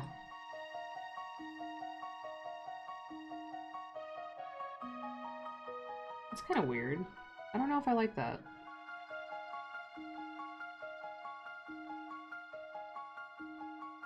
Oh well.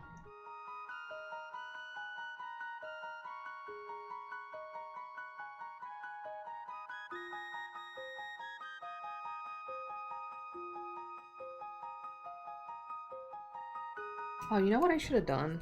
I mean, this is not what Z asked for, so I'm not gonna do it. But what I should have done is because one of the flags, or one of the pride colors on this is supposed to be the bi flag, I should have done that for the dongo, because it's only 3 colors.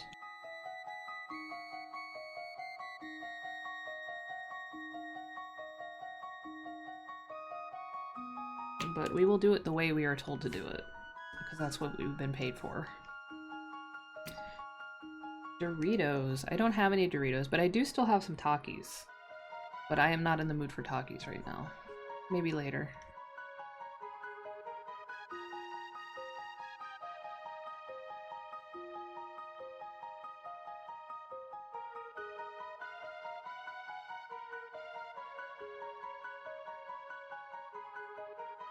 A rolled Dorito with way more flavoring on it. Also, the texture of the Takis chip, I think, is better than a Dorito. It's, for one, it's more substantial. There's more to it. Doritos do have their own Taki-like things, but they are inferior. They are not as good. I mean, if that's all you can get, like if you don't have Takis in your area, then that's fine, but if you have the option, don't go with Doritos. Get the good stuff. Do yourself a favor. Every day, once a day, give yourself a present.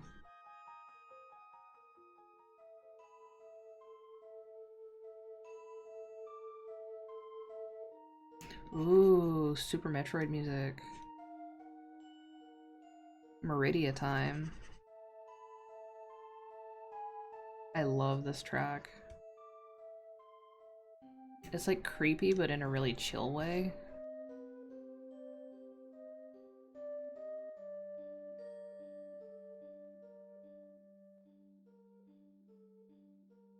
One of the things that's cool about Takis is they're kind of like a self-limiting snack. Like you can't, I mean, you could. Technically you could annihilate a whole bag in one sitting. You can. It's physically possible.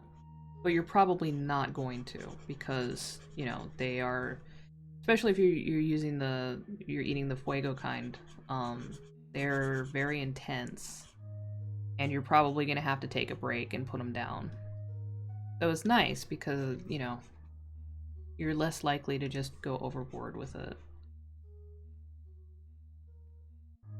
That's not to say that there aren't people out there that just eat a whole bag in one go. They do likely exist, but most people aren't going to do that.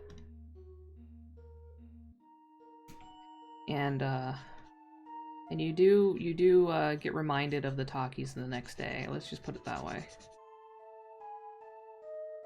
Yeah, complete sickos. People that have burned off like half of their taste buds somehow, so they don't feel the pain as much. Yeah, they probably do have holes in their digestive tracts. Or at least it feels that way. Because yeah, you get like an encore performance from the Takis the next day. Just a little like heads ups like, hey, you had Takis the other day, remember that? Well, now you do.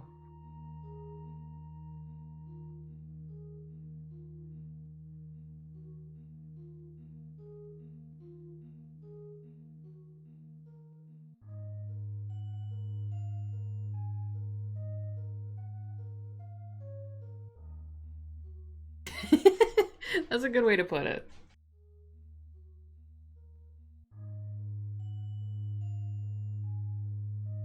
Kalka has arrived eating Takis out of the bag. Oh, the bag of Takis has appeared on my desk. It's tempting me.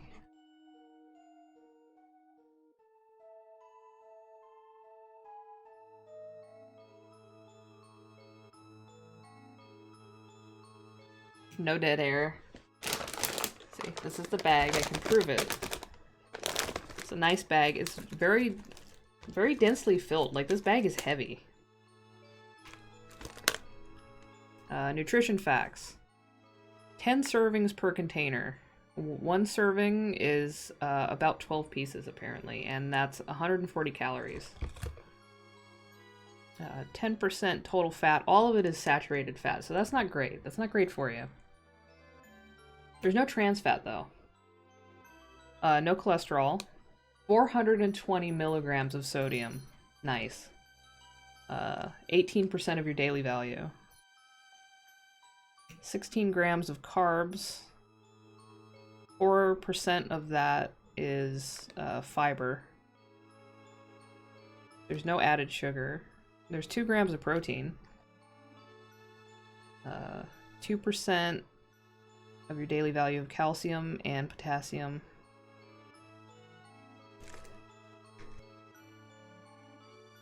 It's never the blue Takis. I only get the purple bag.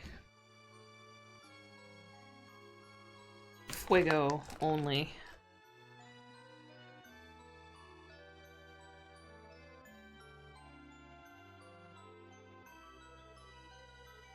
I'm not gonna read the ingredients because I don't feel like it.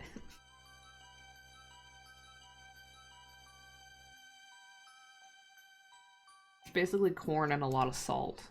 And then preservatives and oils.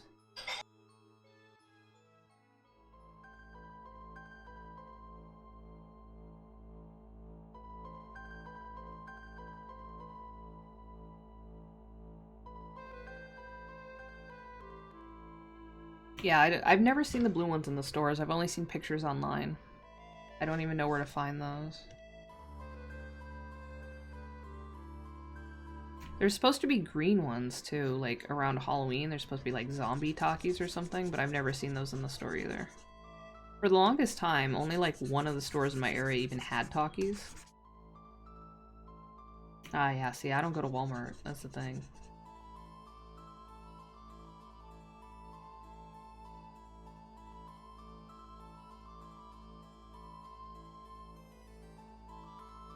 I mean, is anything as good as Fuego? I don't think so. I don't know if we have Family Dollars around here. Maybe we do. We have Dollar Tree, which I also don't go to usually. But I don't know if we have Family Dollar.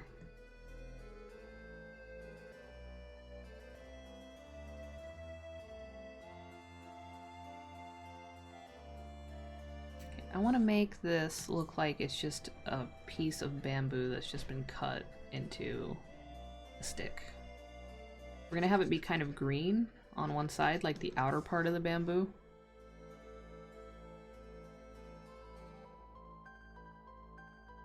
And then this part's gonna be like the more wooden colored part.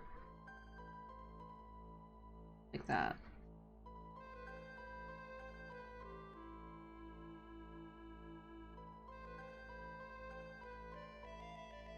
Oh, they got bought out? I go to places like Ocean State Job Lot instead of dollar stores usually, if I'm doing something like that.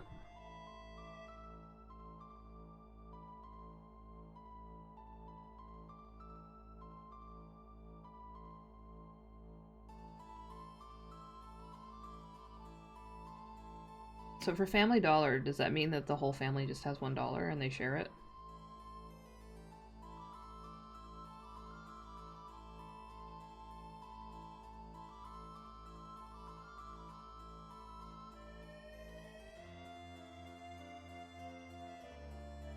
Okay, that's what I thought.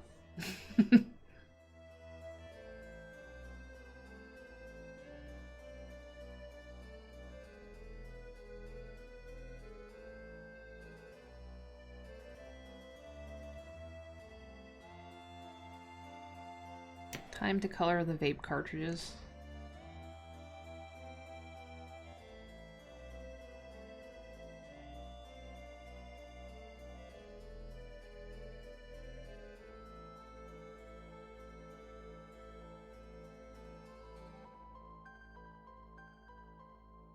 Have I mentioned how much I love having the stabilizers off? I wish I had done this a long time ago.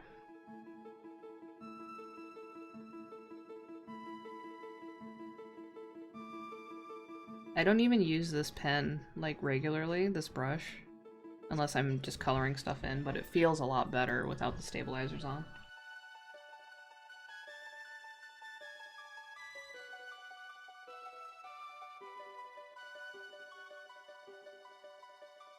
I don't like the angle that is at.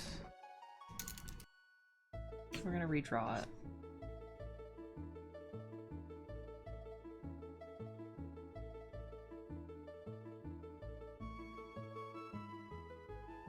That's too much of an angle. That's better.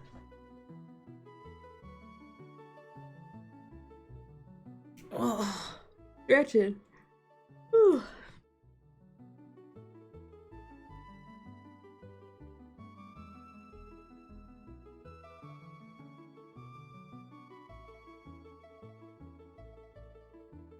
Imagine having Pride Dongo. That's cool. Oh, that's a good idea. I have not saved.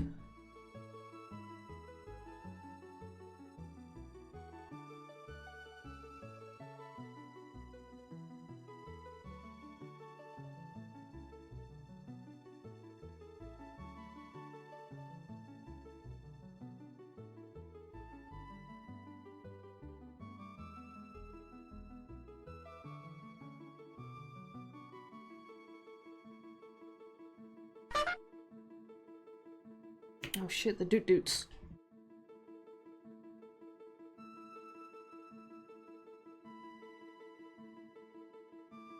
I forgot to ask what color background for this. So. Whoops. Is that fucking Bonzi Buddy? Oh my god.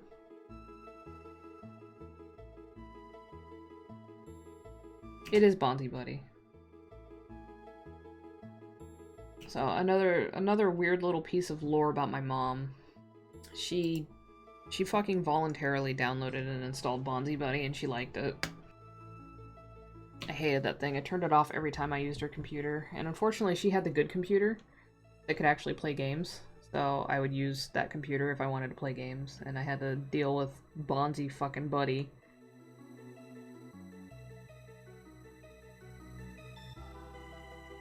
My mom was a huge weirdo, by the way.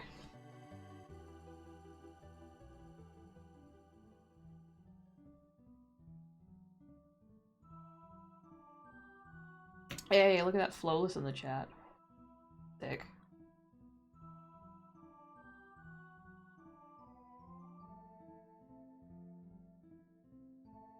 Sorry, I was smocking a wheat real quick. Kind of topping myself up.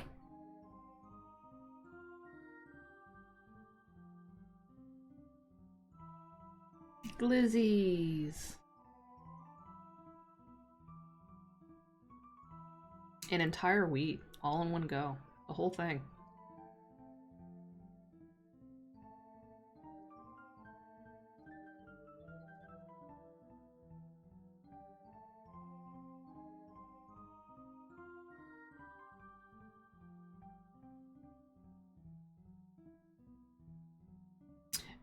Dragon, I don't entirely understand some of the words in that sentence, but I appreciate you like deconstructing Bonzi Buddy.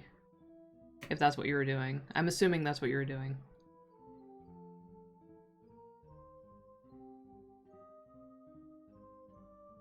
Your phone's name is Glizzy? That's rad. You should get one of those cases that looks like a hot dog.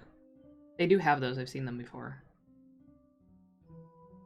I don't know what model phone you use, but hopefully it's one that's compatible with one of those cases. I'm looking for something. There it is. Oh god, that background. Oh, let's change that.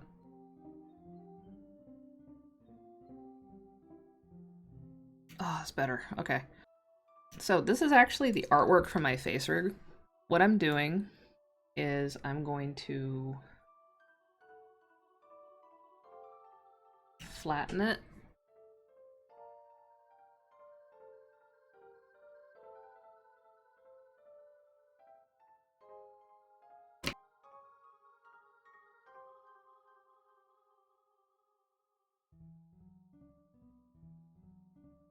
And I'm saving a new version of this, and I'm going to use this as like a template to draw assets on for my face rig. Because I want to do that.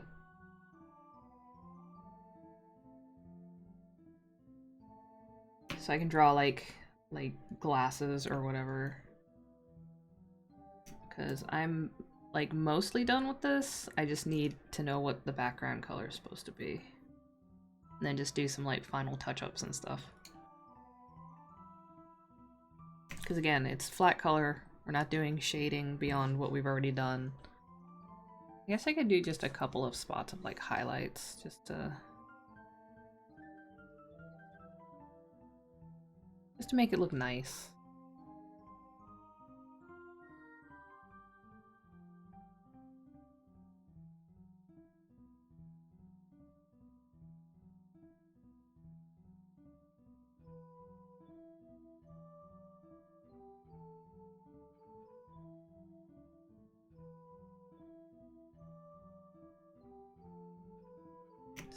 Just gonna emphasize a couple of spots.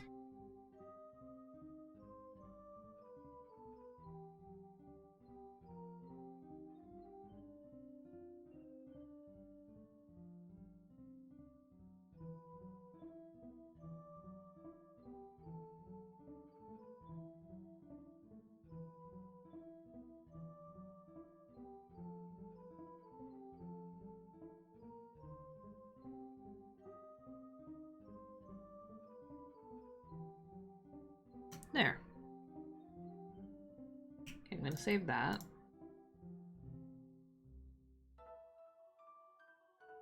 And we're gonna draw more assets. And it's not just assets for me, I'm just using this as like a base, but assets all the same.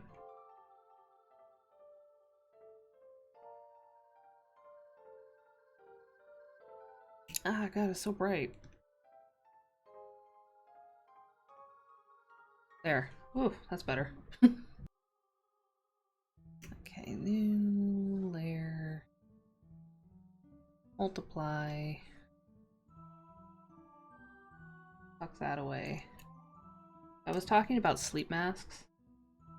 We're gonna do a sleep mask.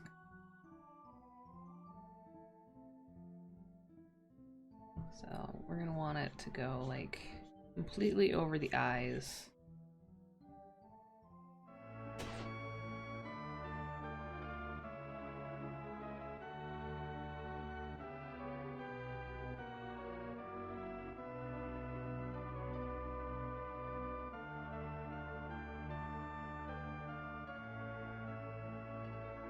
These look like weird, like, snowboard goggles right now.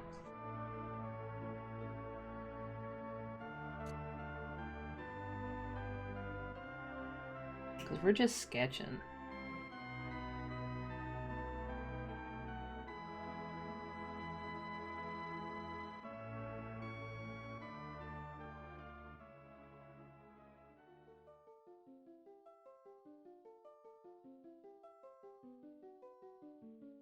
And what did we want to do? The uwu.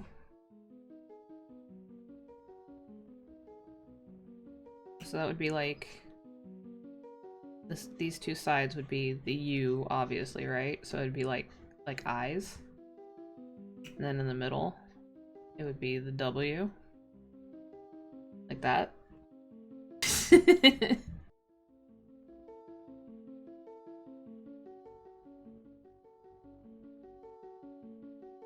Oh yeah, Skelly. If you're still here, probably, I would say probably start setting up for streaming around, I don't know, 10 to 15 minutes from now.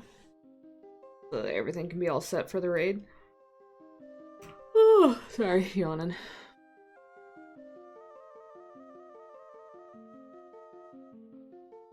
But yeah, the ooh. Ooh. Actually, let me check.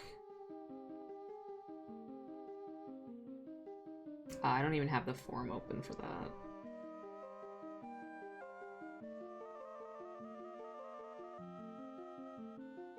Oh, okay, this is a character I've done before, actually, so I can actually start sketching that. I should do that.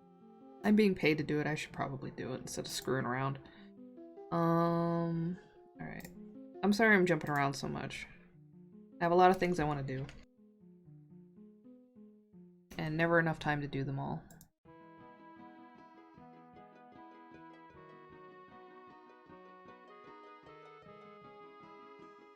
And I don't remember what combination they wanted.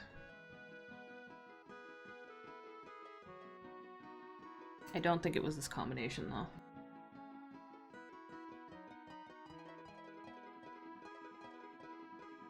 Oh, a puffy jacket? I could do a puffy jacket. This is a blanket. I made a blanket, see? So that I can stuff myself into it. Like that. And be comfy. Great.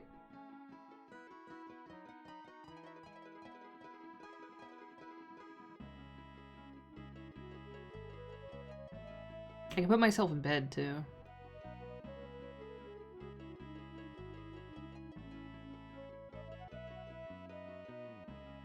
Oh no! Ah! What did I do? There's the bed. We're in bed now. See? Look at our blanket, we're in bed.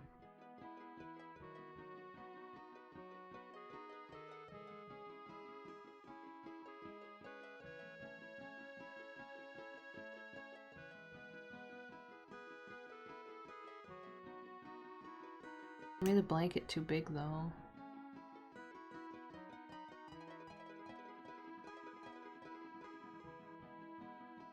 Oh god, what did I do?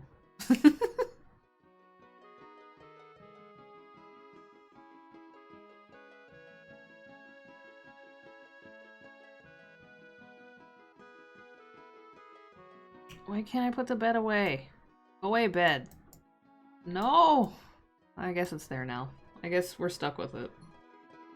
I can't. I can't select the bed. Why can't I select it?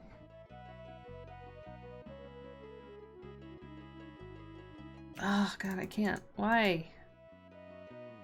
I fucked it up. Ah, there we go. Get out of here.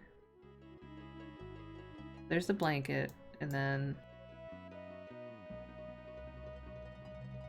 I can't move my model now. Why?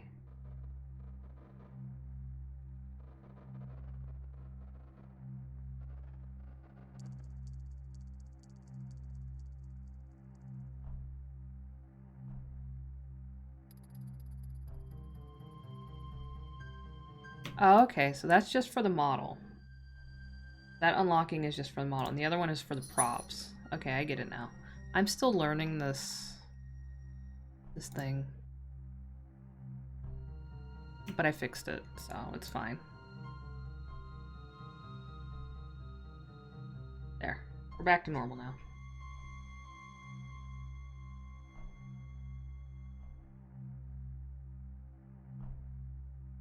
I'm very good at this. I'm very good at knowing how the things that I use work. Totally professional. Oh, I got a new YCH to do. Who's that? Who could that be? Is that Skelly?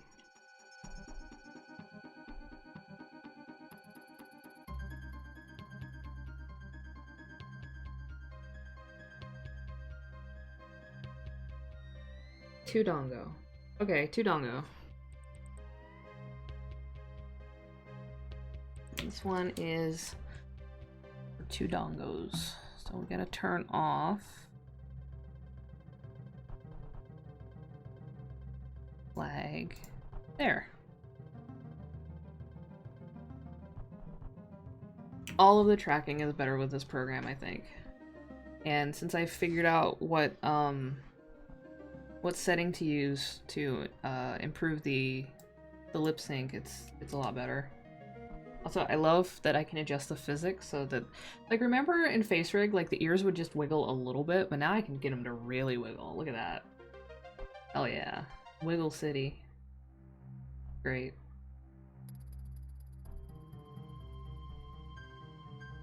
Hello, Noyo. Welcome. Noy Obscura is another bat, and another VTuber who has a bat model. Just so everybody knows, if anybody is interested in seeing bat VTubers, there you go.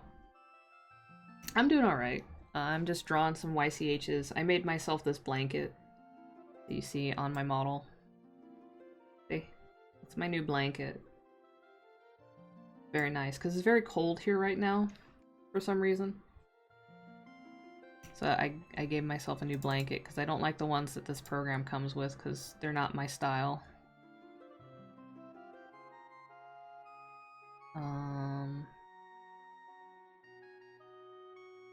I could give myself a gamer chair, but I'm not going to.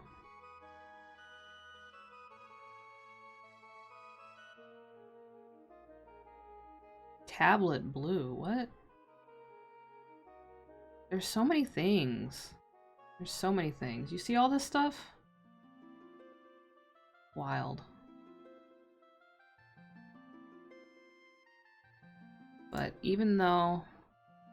Okay, so I have a coffee there on the stream already. I'm gonna give myself a boba. There's a boba.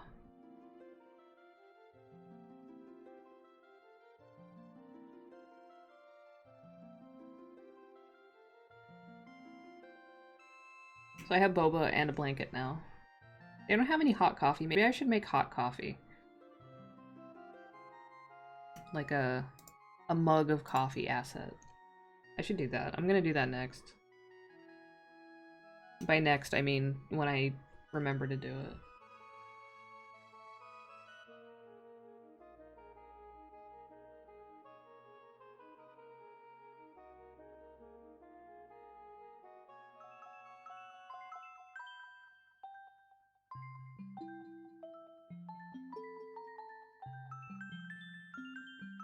Okay, so this is the next character for these YCHs. We're gonna work on this for a little bit.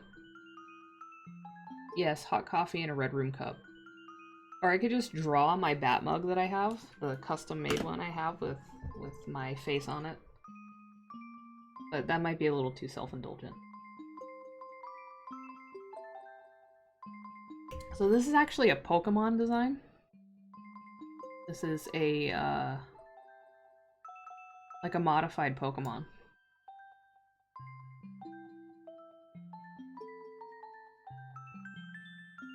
I have drawn this character before. Yeah, I'll probably do Twin Peaks, because, you know, I love Twin Peaks. Let's see.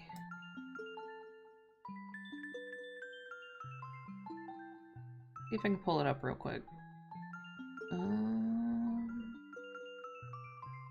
I have folders for stuff, and it doesn't help me organize anything. Here we go. So I've drawn this character before for a winter YCH that I did. Obviously, this is from a different angle, so it's not going to help me too much drawing it from the front angle, but yeah. It's always great when I have clients return. Not necessarily just because of the money thing, but also just it's nice to see people again. It's nice to draw characters more than once. Oh. This is Super Mario RPG music. Because this is, you know, the Mario Brothers theme.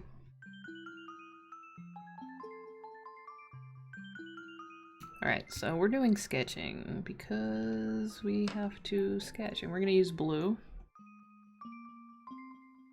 We're going to turn this down a bit.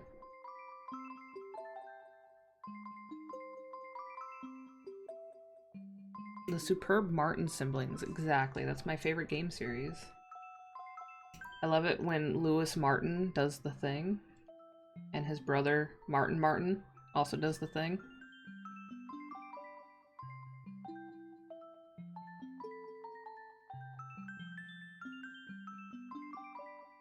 It's a Squaresoft RPG. It's not terrible. I played a little bit of it, but I haven't played like the full thing. EBM Mario music. Does that exist? Are there EBM treatments of Mario music?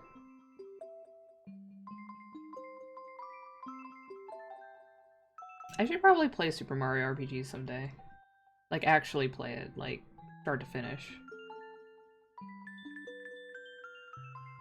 I have so many games I should play, and I just don't play them. I just play Monster Hunter and Power Wash Simulator and Guild Wars, and then, like, replay stuff that I've played a million times.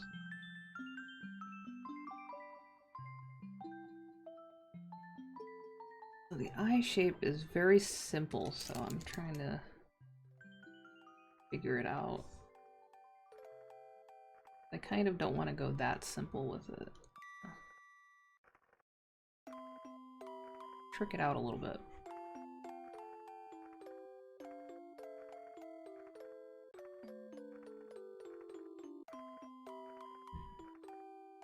Yeah, they added a bunch of stuff to the Super Nintendo,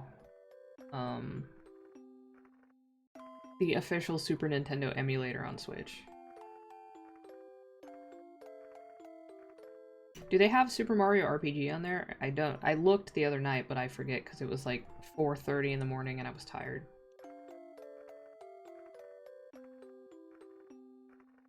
She got like kind of an arch to the eyebrows. I do that.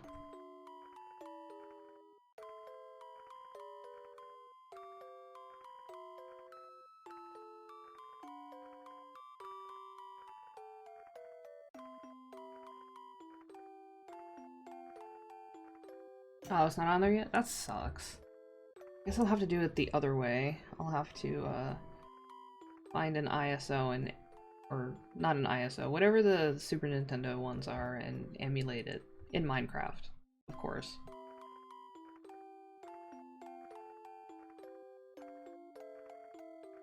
Yeah, I haven't really been playing much Guild Wars 2 lately either.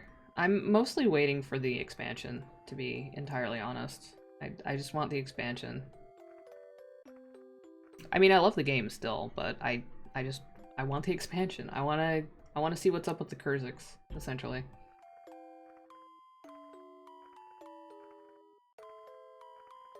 I'm a little tired of Icebrood Saga already. Well, not already. There's a lot of content, and I've done most of it, and I'm tired of it, and I want to move on.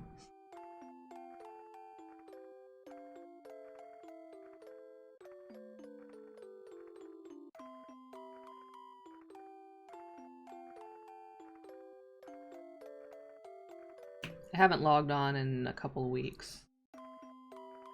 And then there's a new glider and backpack That's essentially just they say it's demon wings, but it's just bat wings, but they're like better than the bat wings they already have. And I want it, but I also don't want to spend 700 gems on it if I'm not really going to be playing actively for a bit. Oh, you're all ready? Alright. So, I'll start the raid in, like, about 10 minutes, probably. Just get a little more done on this, and then we'll get ready for that. So, today we're going to be raiding Skelly. Because Skelly's going to be doing, electronic stream, like soldering circuit boards and stuff like that. And it's really cool. And Skelly has just been accepted into Wild Abandon in the latest round of applications. And this is going to be their first stream as a member of the Twitch team Wild Abandon. And we would like to celebrate that.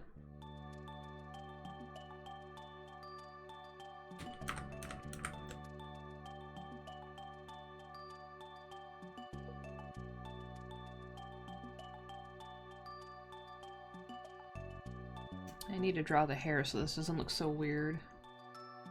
Looks like a weird mannequin right now. The hair comes all the way down, like here, looks like. And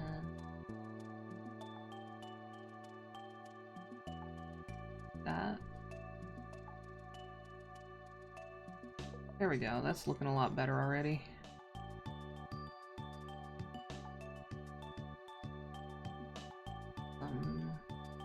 Spikies. I think I made the face a little too wide. We're gonna trim it down a little bit.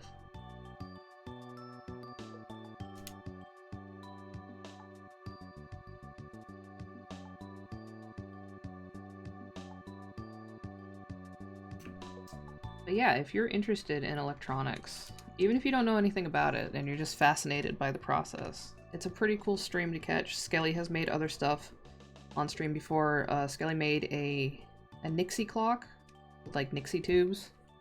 It looks like old-fashioned-y. That was really cool.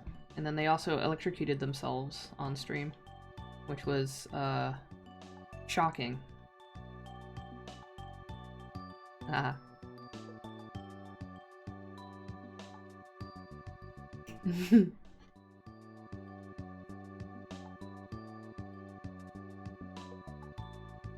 And then Skelly also did something that wasn't electronics related, but was pretty fun.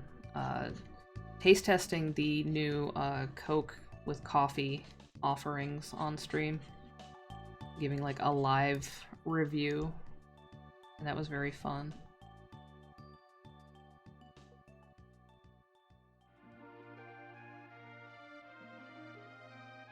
Oh, how am I gonna draw that wedge thing coming out of the chest? That's gonna be tricky, because I don't know what that looks like in like a three-dimensional space. I only know like the wedge of cheese. I don't know, like a diamond shape? I'm gonna assume it's kind of like a diamond shape and then it kind of comes down like that. I'm just gonna go with that, because I don't really know what it looks like otherwise.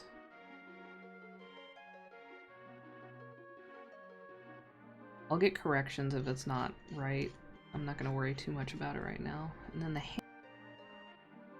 hands are thick, so we're gonna have to work with that. So these are gonna be thick. Thick. And then we're dealing with 2 fingers again, and a thumb. But these are different styles, so a little more simplified.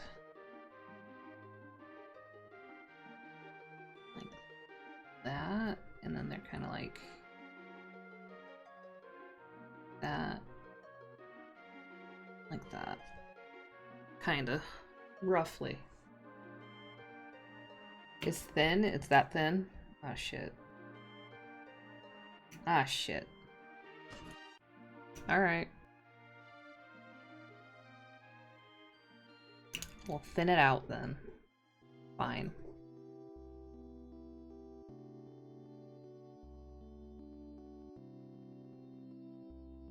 That's as thin as I'm going with it, otherwise it's gonna look weird. Me.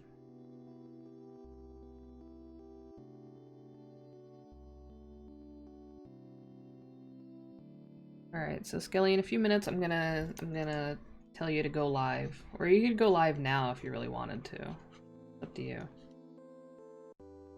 So then I can raid into you. And we can try to do it as seamlessly as possible. But we'll see if it actually works out that way. This is Twitch after all, and we are very professional streamers.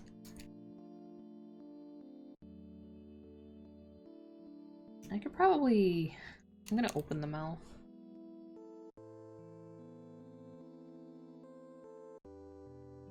Okay, no teeth.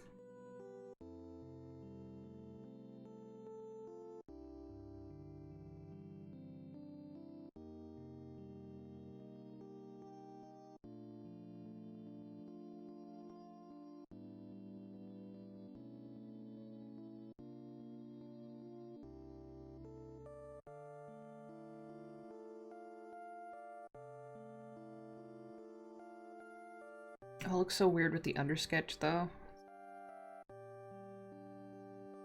Yeah, it is like a cleavage knife. Can they pull it out? I'm not really familiar with this Pokemon, so can they, like, just pull it out and have, like, a sword come out of their chest? I feel like that was a thing in something. Was that in Blue Exorcist? I think it was.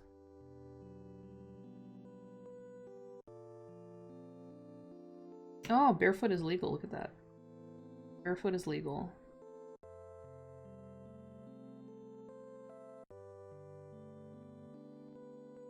See? Barefoot is legal.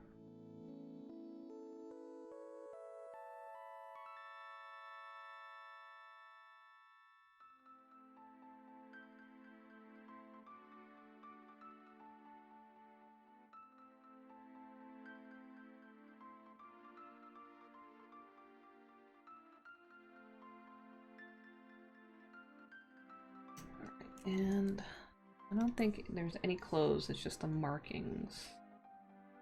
Kind of come in like this.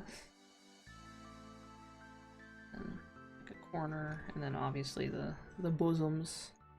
The bosoms, which I haven't drawn. Probably sketch that out a bit.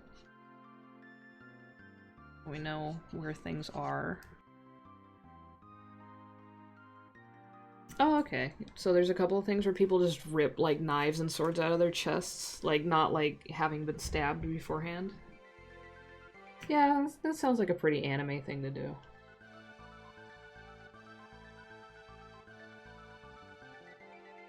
Hey, speaking of which, is Mangadex back yet? Because I wanna read more Dungeon Meshi. I miss it. And there's probably other places I could go to do that, but I don't know what's good, so. Oh, Utena. I haven't really watched Utena. Probably do that.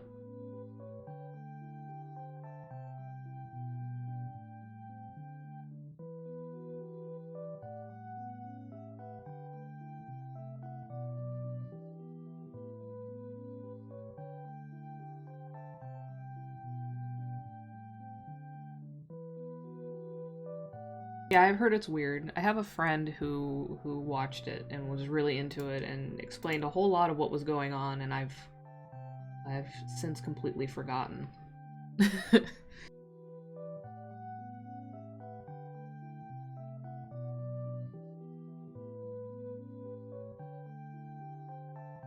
Alright.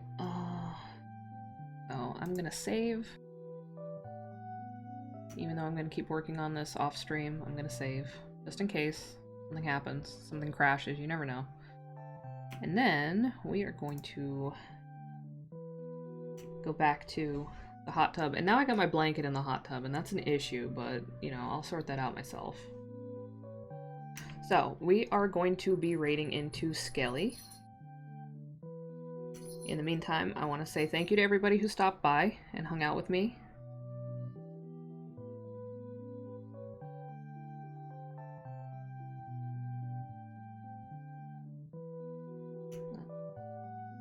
Thank you everybody who followed. Thank you for the resubs. Thank you for the raids from Cherry Fox and Yvonne. I appreciate those. Thank you everybody who chatted and lurked. You know, just stop by, even if it was just for a second. I appreciate it. I'll be back on Monday. I don't know if I'm going to be playing Monster Hunter. I might be playing Power Wash Simulator. Because sometimes you just want to hose the world clean of its filth. And it's very fun and chill. Monster Hunter can be kind of intense sometimes. But then again, I might want to fight Valstrax some more, so we'll see. It's either going to be Monster Hunter or it's going to be Power Wash Simulator. But I hope everybody has a good rest of their weekend. I hope you stay safe, you stay healthy. If I don't see you at the next stream, I hope to see you around sometime.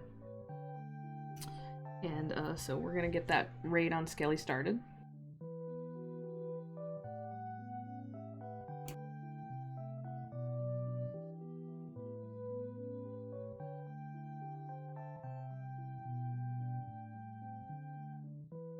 Oh, villain! Hi, villain. Bye, villain.